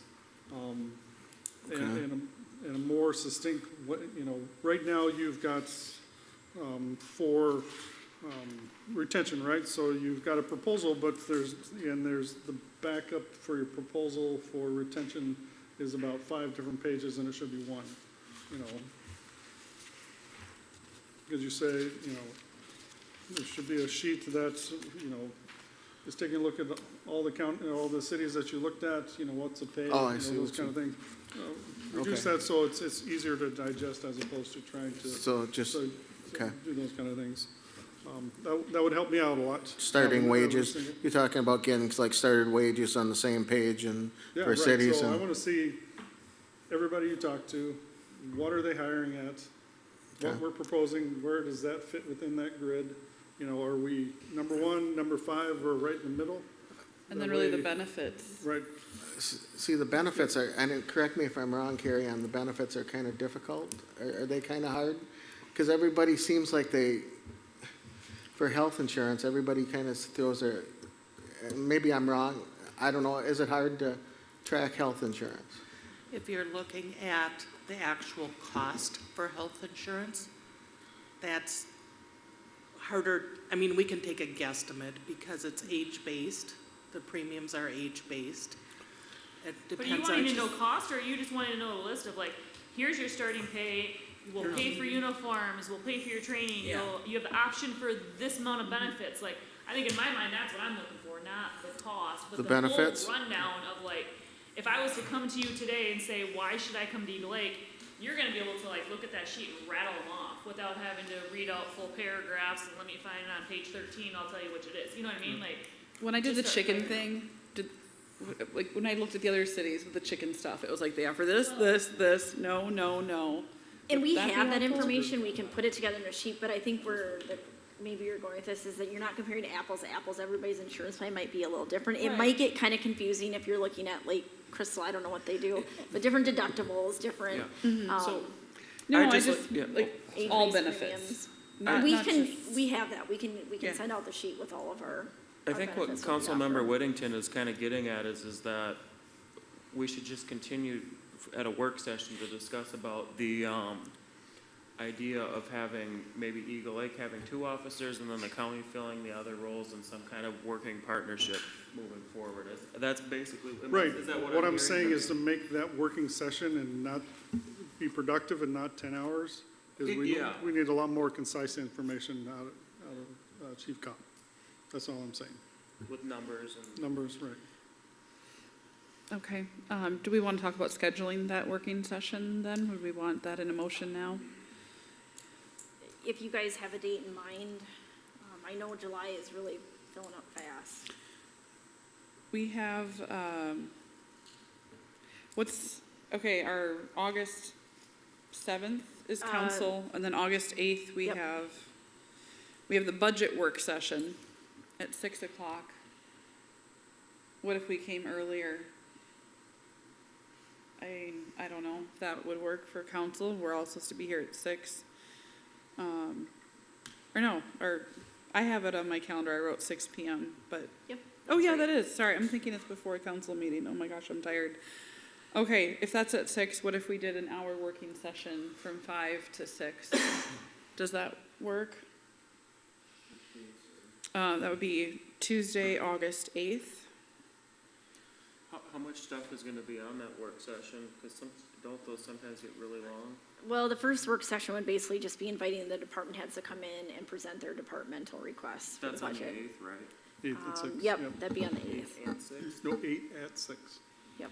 So I guess I'd say, And on that day, are we able to do it, just thinking from city, being efficient, being able to say, if we do the work session from 5 to 6 for police department, from 6 to 6:30 is the police department's proposal, 6:45 to 7:30 is public works, and you know what I mean? Like, they're not sitting here listening to each other's and Yeah.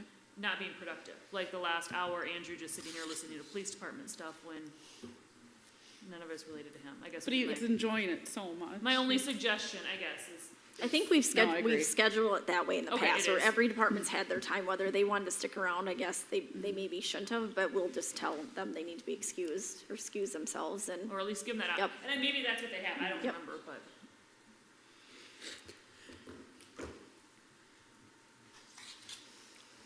Would everyone be able to get here by 5 o'clock or 5:30 on that day? Yes. I'll make it work. Okay.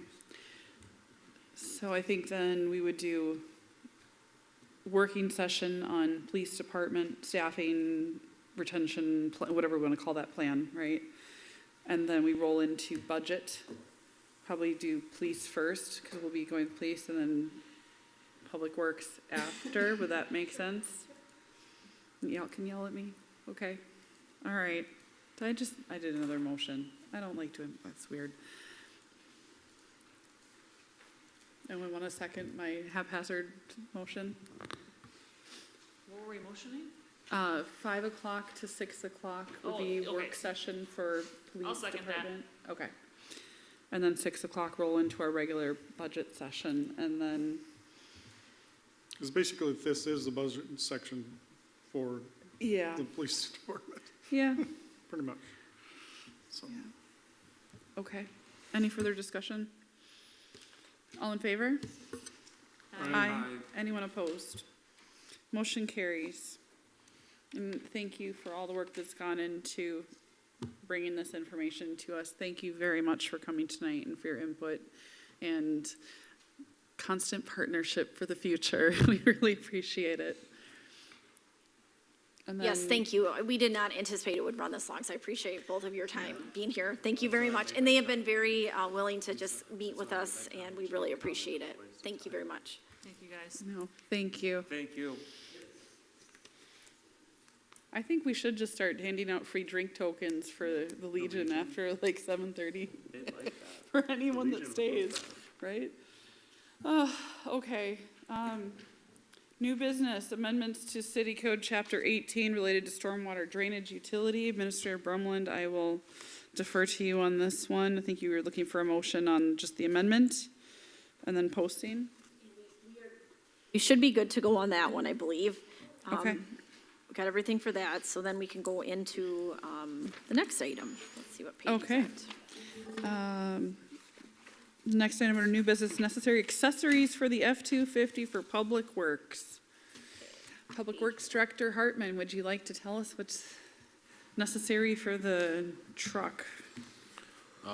Basically, most of the bid is for, like safety lighting and things like that on the truck, and then tonneau cover to keep, the tools that we consistently use in the back of the truck dry and out of the weather.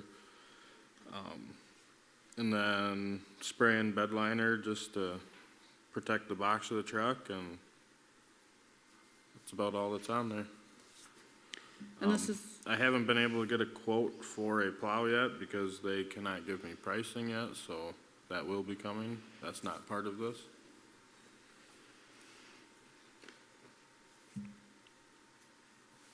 and this is we only got the one quote, right? Correct.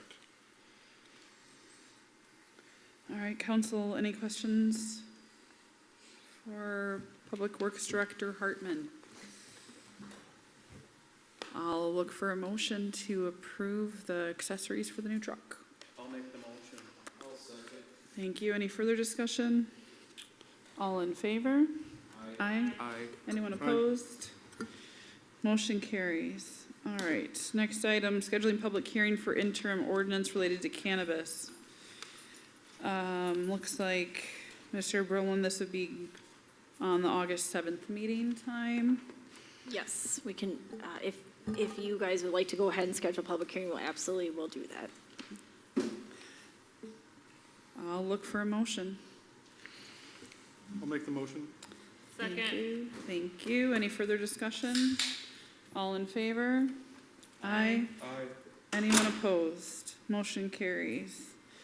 Next item, pay application number 1 for the water tower rehab project. This has been a hot topic. Looks like Yeah, a lot I of think we things should- getting done. Can I go back? I apologize. I should have made this clear. To be able to publish a summary of the interim ordinance for that moratorium with the cannabis, we'd have to approve it by doing a 4/5 vote. Can we go back to that just to Yep. make sure? Because it is a huge difference for cost. Yep, my fault. No, I should have made that very clear. No. Carrie, would you mind doing a roll call for that one, please? It's just to, we have to approve publishing a summary. We have to do a notice in the newspaper for the public hearing. Okay. Mr. Steinberg, Yes. Mrs. Rorich, Yes. Mr. White, Yes. Mr. Whittington, Yes. Mayor Norton. Yes. Thank you. Yep, thank you. Okay, and then on to water tower rehab project, pay application number 1. Okay. I do have an update I can share. I know there's some questions about the water tower project. First of all, I'll just kind of go over what you have in front of you, and then I can give you an update if that's all right. So right now with the agenda in the packet was pay request number 1. That totaled $204,440.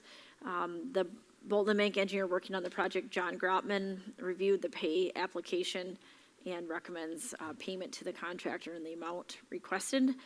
So it's a pretty standard process. It goes to the engineer. If they recommend approval, then the city typically accepts the engineer's recommendation and sign off on it. There has been some concern over the water tower and the waves and the paint job right now. I did get an update from our city engineer at 5 o'clock this evening. Just an email to the contractor, just notifying them, making them aware that substantial completion was scheduled for today, July 10th, and that there's liquidated damages within the contract. So every day that they're past when they're supposed to be, there's a $920 per calendar day charge that starts accumulating effective tomorrow. So that was in the contract. They knew that.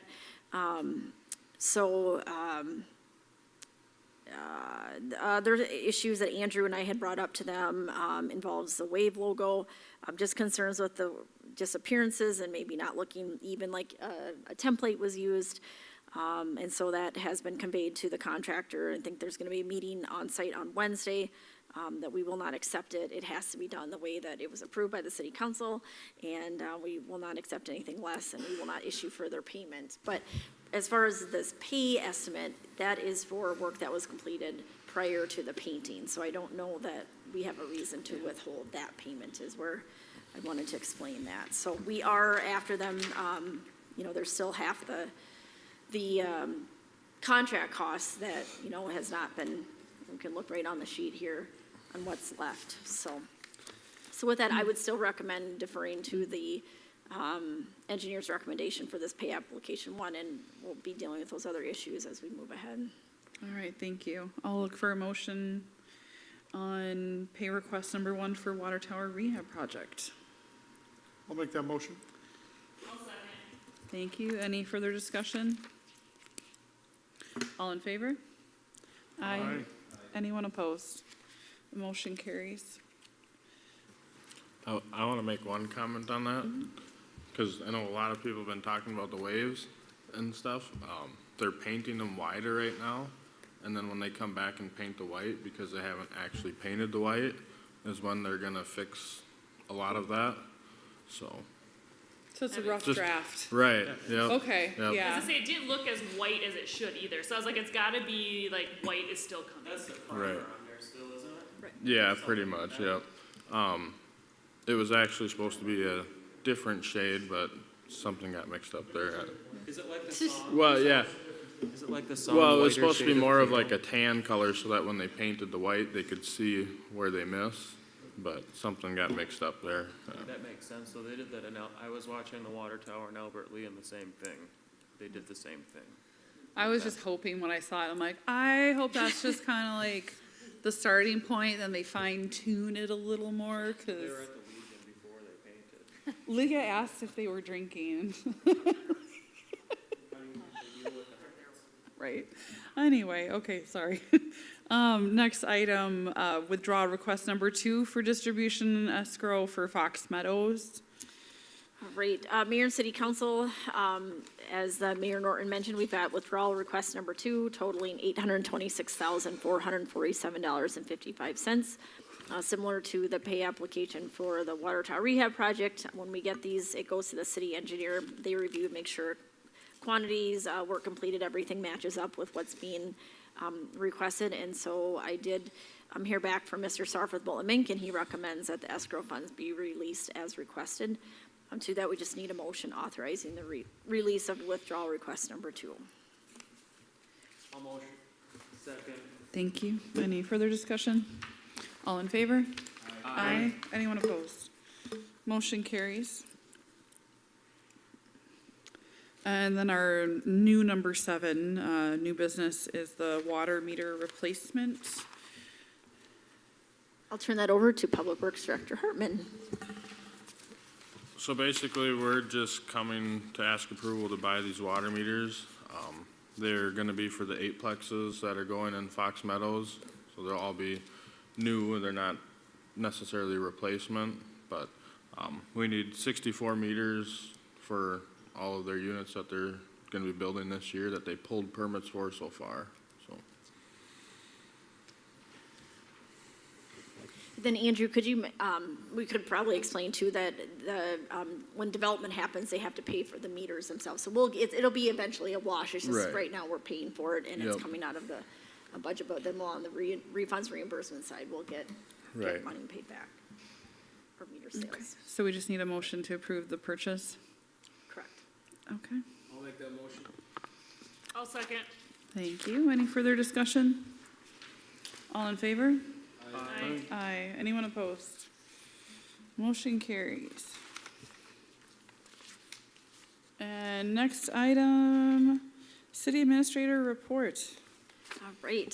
Probably felt like we were never going to get to this point, but now it's moving along here. Okay, so I'll go through here as quick as I can. Upcoming budget work session, we just talked about that. We're gonna meet at 5 o'clock instead of 6. So I'll send out maybe a calendar invite if that works for everybody, an agenda here shortly. Next item, 2024 capital budget requests submitted to Minnesota Management and Budget. I did submit a request for the water treatment improvements project, just like I've submitted the requests for the congressionally directed spending monies. There's no guarantee, but, you know, we just keep trying. And so that was submitted, and that should be included in the packet. The estimate that we have right now is 12.5 million, but I did include the inflationary numbers, which bumped it up to 14 million. So just, if you notice that discrepancy, that's what that's for. Then I wanted to give an update on the siren replacement at the fire hall and time frame for replacement. Eric Weller, he's the Emergency Management Director at Blue Earth County Sheriff's Office. He recently sent out an update to the cities advising that all siren upgrade replacement work will be completed by September 30th. So if you guys drive by the fire hall right now, we've got a pole, we've got a siren. It's gonna be in the same location, just a new pole and new siren. It's quite a substantial cost, so I think, I've expressed to Mr. Weller, we're very grateful that they have ARPA funding. I believe it's ARPA. It's something related with COVID, relief monies to help pay for the siren upgrade. But the reason I also wanted to bring this up was to give you an idea of kind of the time frame of when it'll be completed, and then also to talk about, I know some discussion in the past has taken place about whether or not we could do like the noon whistle, the evening whistle, and unfortunately, it sounds like they're discouraging that, and they're hoping to phase that out, because I did ask if we could program it for that, and was initially told by the company with the siren that we could do that, but then after consulting with Mr. Weller, it sounds like there's some guidance out there that discourages that, and so I think I include that with my packet here.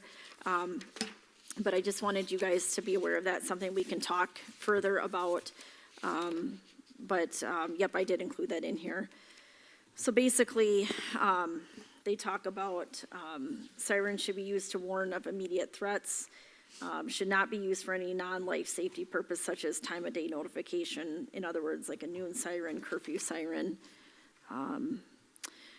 And it just says use of sirens for non-public warning purposes should be phased out. So something we can talk about. We don't have to make a decision tonight. I just wanted to bring that up because I have a feeling that question will be coming up.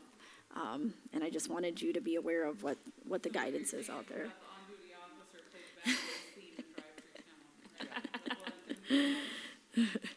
So, if you want to discuss that further, let me know. If you have any other questions, we can sure talk more about that. And Mr. Weller did offer he would be willing to come in and talk to the council if you guys wanted to do that.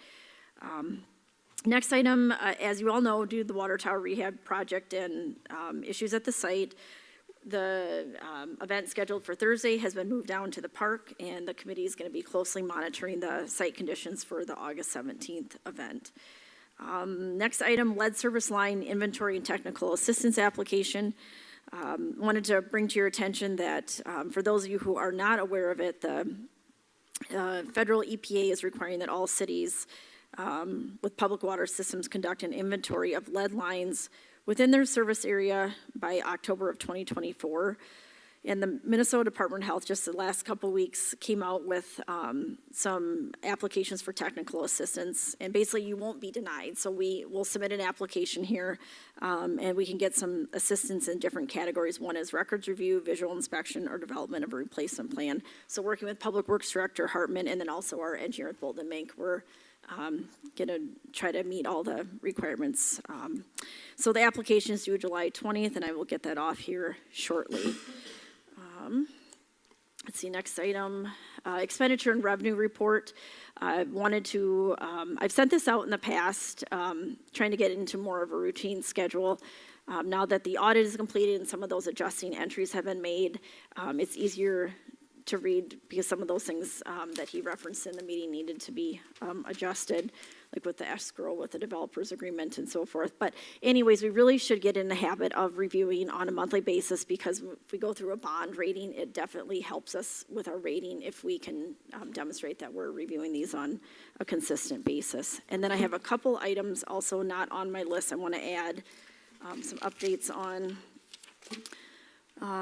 So I don't know if any of you have heard about, like PFAS. Have you guys heard anything on the news about that lately?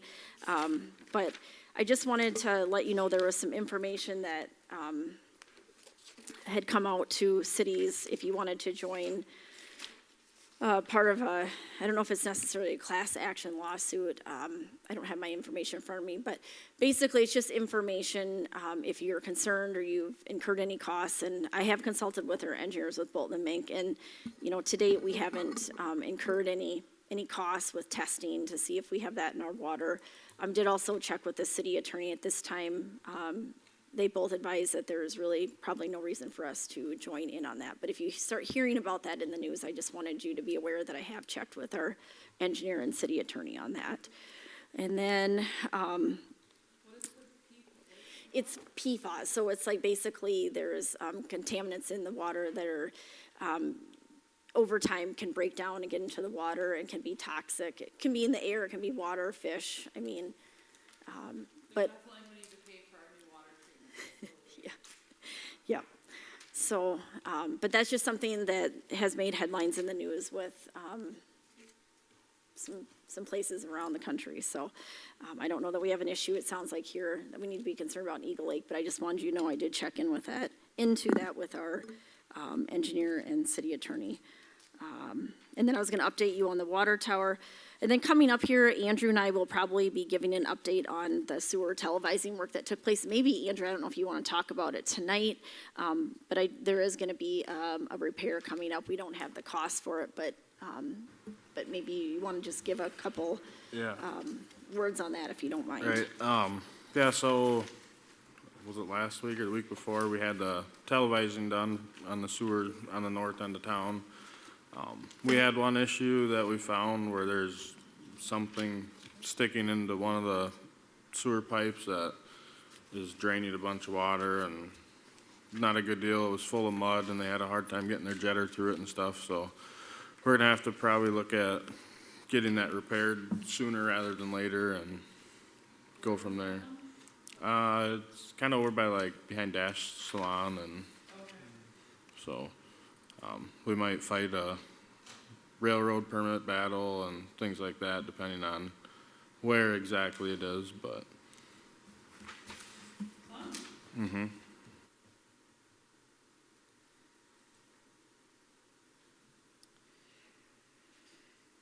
Let's see.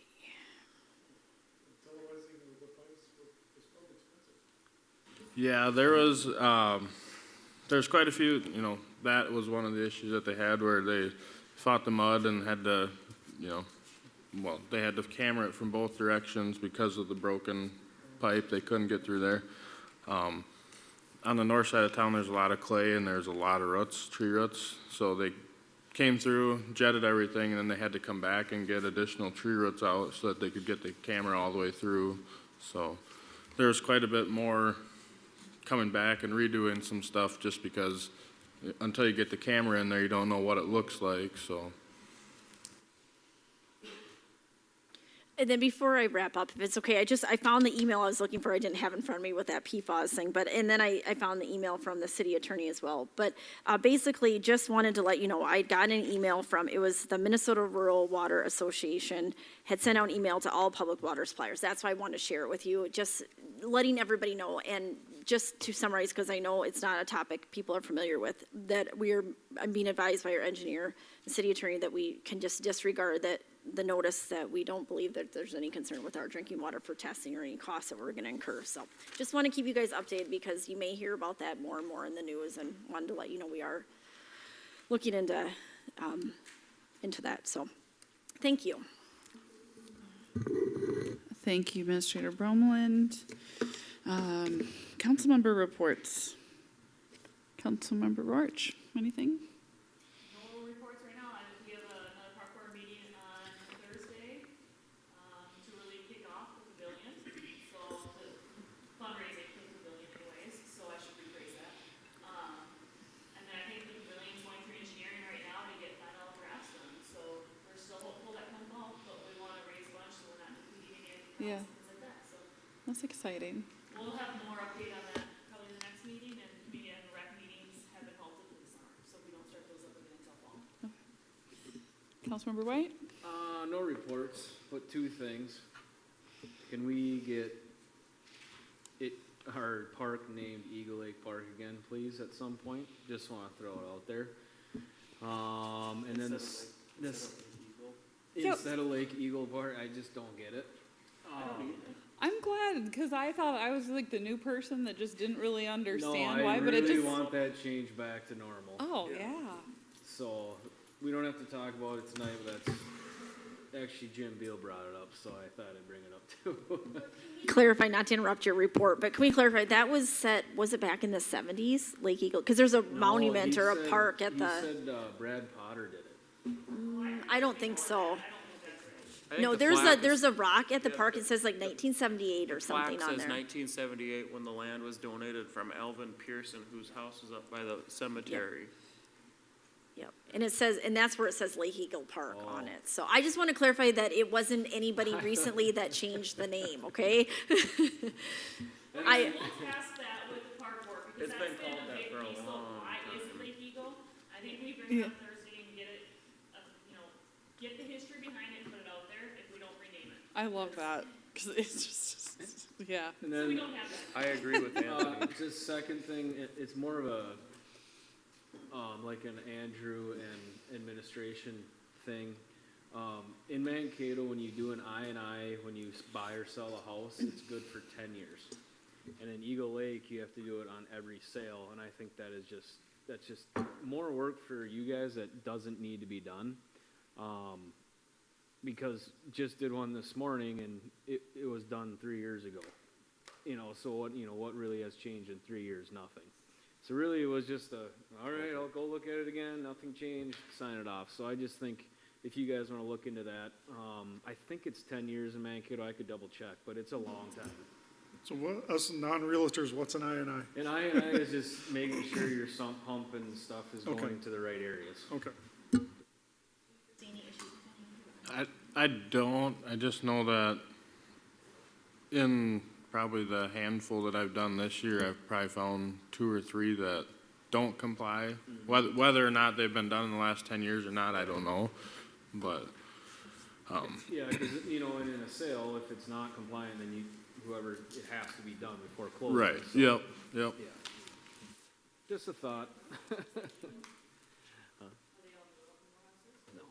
and I don't know the history in it, but I feel like, and Carrie would know the history on this, since you've worked here longer than any of the current staff here, but I wonder if that was set up, and then it just kind of got into, because at the time there hadn't been I&Is, and it was just set up, okay, anytime there's a transfer, so, I mean, I think we can certainly look into it. I don't know the history on why we're doing it the way we're doing. I don't know, at first we kept track, and if one was done, we didn't do them again. But I don't know how it morphed into doing it every time, and I think the thought was that someone could reconfigure how it's connected, so as to ensure that it's done right, but I don't know Right. that for a fact. And I think a lot of it had to do when they first started pushing the ordinance for having people hook up to, the city, the city hookups and making people put sump pumps in and things like that, where, okay, they're putting the sump pump in, but not calling for an inspection then, so when they sell the house and it's going into the sewer instead of out to the street, to the storm, things like that, and then it just got into a normal, every time it sells, we'll go check. I really don't care either way, but I just, on your guys' part, it's kind of, I don't know. If it was sold last year, then why do I gotta come out here again? It's not needed, but if it is needed, then. Councilmember Steinberg? Nothing to report. Councilmember Whittington? Nothing to report, thank you. I will just recap a little bit. So Mr. Brolin and I both did the League of Minnesota Cities annual conference. If you've not gone to that, go at some point. It was really, really great information. I terrorized Andrew and Jennifer the whole time with, did you know this and did you know that? With different sessions I was in. So thank you for putting up with that. But I did learn a lot about like the lead pipe replacement stuff. So, when I hear that, it's kind of like, oh, this is scary, this is big. But the way the state is planning to do some funding for it. If I read that correctly, there will be no cost to the homeowner for their lines to be replaced from the home to the city utility. So, glad it's not gonna be some forced expense on our residents, right? So, and then the inventory thing, like Jennifer touched on earlier, there's a lot of support there for us as a municipality to figure that out. Lots of discussion about cannabis, who wants it. I've heard the range of, we don't want this in our town, to, we're opening a municipal weed shop, and we're gonna make money on it. So it kind of, you got a really different opinion from everybody. Same thing on police staffing issues. There are some that are like, well, you obviously need to be offering this, and this. And it's like, yeah, okay, you're in a city that I've seen on the news about 18 times. I could see why you might need to do that, you know. So that was really interesting. Jennifer was on a panel there and did a fantastic job representing Eagle Lake, and then also spent her time at the Greater Mankato Growth booth, right? Or was it the, Coalition of Greater Cities. Yeah, so her and Susan Arntz were there representing our area, both of them fantastically, and did a great job. And I'll just say, people want to steal her. They love her. Like, we know why. We get it, right? But I'm like, stay away from our city administrator. Don't take her from us. So it was just a great experience. A lot of good networking. Some things that came up during the final presentation. One, there's a lot of cities doing veterans memorials recently. The city of Wyoming just did one. And I got to wondering, like, why don't we have one? I mean, it'd be great to have something like that. I don't know if it's something maybe Park Board could look at once the pavilion thing's done, doing something like that. But there's legacy funding available, you know, to some degree from the state for it. So. Especially if you want to push to Park Board, is getting us some of that funding so we know. Yeah. What's holding the Park Board right now is we have a lot of visions, funding is obviously goals. And I'll wrap up because that's a lot of hail, but lots of, something sure sounds okay. Well, anyway, it was great. And then the other thing is the Green Step Cities program. I don't know if you guys have heard about that, but a lot of the things we've already done and are doing would qualify us as a Green Step City. So I'm not going to put anything on you guys, but I'll look into that and just see if it's something, if it's easy enough. It sounds like it's a pretty simple process to get at least one step of that. So, yeah, that's, I think, all I have right now. Oh. Yeah, what's up? I don't want to, are you done with your report? Okay, Andrew, Public Works Director Hartman reminded me of this. I had cautioned Andrew before he puts the new logo on the new pickup, or the logo on the pickup, that we maybe have a discussion tonight, and I forgot to add it to the agenda. But I was just wondering, in talking to some other cities, I've learned a lot of cities are just kind of taking one logo and going with it. And right now we've got the eagle and we've got the, what's going to be, you know, or where opportunity soars. Do we have a preference? I know I'm just springing this on you. Are we okay putting that eagle back on the new pickup, or do we want to go with, I mean, I just didn't want to move ahead until we had this conversation. No, I'm not. I think we need to have a single brand, right? So, and the brand is Eagle Lake with the swoosh, if you will, you know. It's been the three logos. I think we need to, you know, to start consolidating. And then the concern. Branding all the time on websites is stupid, but. I would tend to agree, and so when I was talking to Andrew about that, the one thing he brought up, well, what do we do about all of our other trucks? And then I said, well, how hard is it to take the logos off? Or do we just start phasing it out? I don't know. I guess whatever if the answers are easy, I think we start looking at maybe budgeting for 2024. Take the details off, it can range from 30 minutes to 8 hours, depending on what they use to put them on. If they use anything reflective, it's not. Okay. So I think it depends on what it is and when they're going to be going out, if we're going to be selling them and facing them out. Embrace the ego until it's done. I mean, it's history. Yeah. You know, Right. Yeah, I don't think we need to spend a bunch of money to convert everything over, but, you know, we should slowly you guys could move take to a our brand. blow dryer and peel it off and we go for it, right? But I mean, if it's, Yeah, that's usually what we do as a blow dryer, but, my only thing is basically everything that we have is new and it's not going anywhere for a while. So, you know, if we're gonna do one, I think we should try and do them all so everything looks uniform, because if it doesn't look uniform, it drives me nuts, so. Maybe we have to look at that logo before we push too hard, because in my opinion, the city logo is very appealing for a website, letterheads, things like that, but once you start getting to Vehicles and or stuff. other elements, it might not be as appealing as it lays out in a certain font on a letterhead. You know what I mean? You have Yeah. different elements. Yeah. So can we look at, maybe it might be a conversation for a different time, but can we look at our logo and have several variations, so when we're using it, I mean, technically, you already did that change with the cardboard, because we're like, city logo just doesn't look cool on a cardboard shirt, right? You know, so we adjusted it to make it look Make it cooler on a work. shirt, have it spruce up a little bit, so do we need to look at the city logo and use this one for a letterhead, and use this one for vehicles, you know? Where you can have some options, but they all come back to the same Right. core elements. Yeah, I'm used to having a branding document, right? So here's how you can use the logo, and these are the variations of the logo, and these are the only colors that you can have the logo in. So- And it's So the pretty only thing I simple. would say is that we don't need to jump on it quickly. Can we look at that before we go a direction that's like, okay, now normally, now we would have done this different, but Like, can we put the old logo on the new truck in a manner that isn't gonna be, you know, right. So keep your consistency as we're kind of working toward, migrating. Yeah, and the thing is like, I know that Albert Lee just redid their logo. Their logo was made in 1978, and I think it's a really good logo, and they just tweaked it a little bit. You know, I don't know who designed this current logo, but I think it's very basic, but I'm not gonna argue about it. I'm not gonna have an artistic statement on it. But I think that, yeah, I agree with Beth on I mean, the other thing is that it's basically the River Hills Mall logo too, I mean, with the little swoosh above it. well, realistically, this conversation that should have been had. Before we painted a the year water ago, tower. The water tower went up, and realistically, 6-7 years ago, before the welcome signs went up, you know, so Yeah. there's some of those We're kinda pieces, stuck but in- as we move forward, Parts of it could work, you could put, you can take the core piece, Yeah. make elements, and say, Yep. okay, this is used for that. you could even probably add somehow save the eagle if you needed to, I mean, for sake of not I mean, we have taking mascot, stuff, you know, just throw mascot in. yeah. Yeah, well, I've worked with But the, From the work yeah. session. Yeah, I agree though, Yeah. John.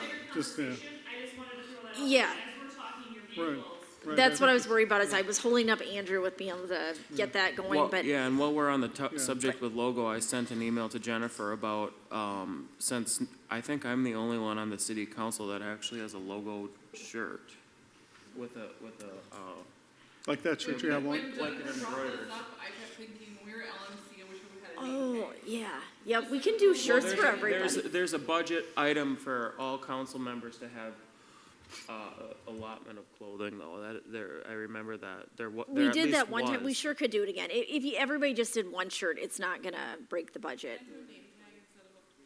Yep. What's that? Well, you can, the company has button-down t-shirts, Yeah. they have everything. Polo is, aren't always the most comfortable for everybody. There's a I know variety I've- of options, Yeah, though. variety, yeah. I think just, we could set a dollar amount, and then, if we have the logo on, it doesn't, as long as it stays within the dollar amount, I think that's Does fine. anyone care if I do a name tag with my budget line item? Well, you have one right there. No, when I'm out and Oh, about when you're out and doing about. things and doing all the networking stuff, it's just.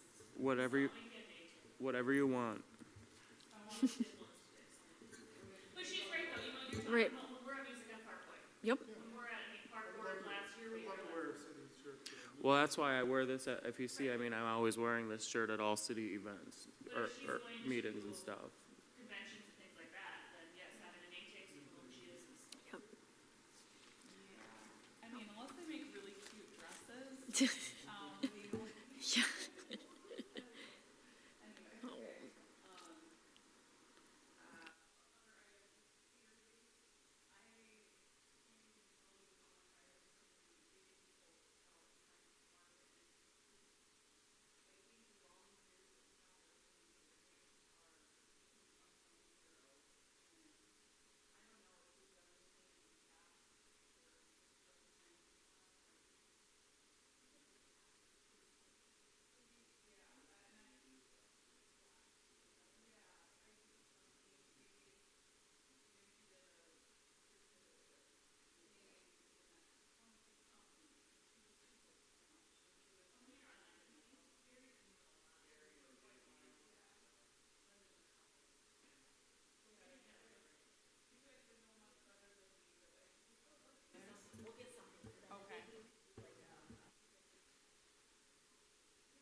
I'll make that motion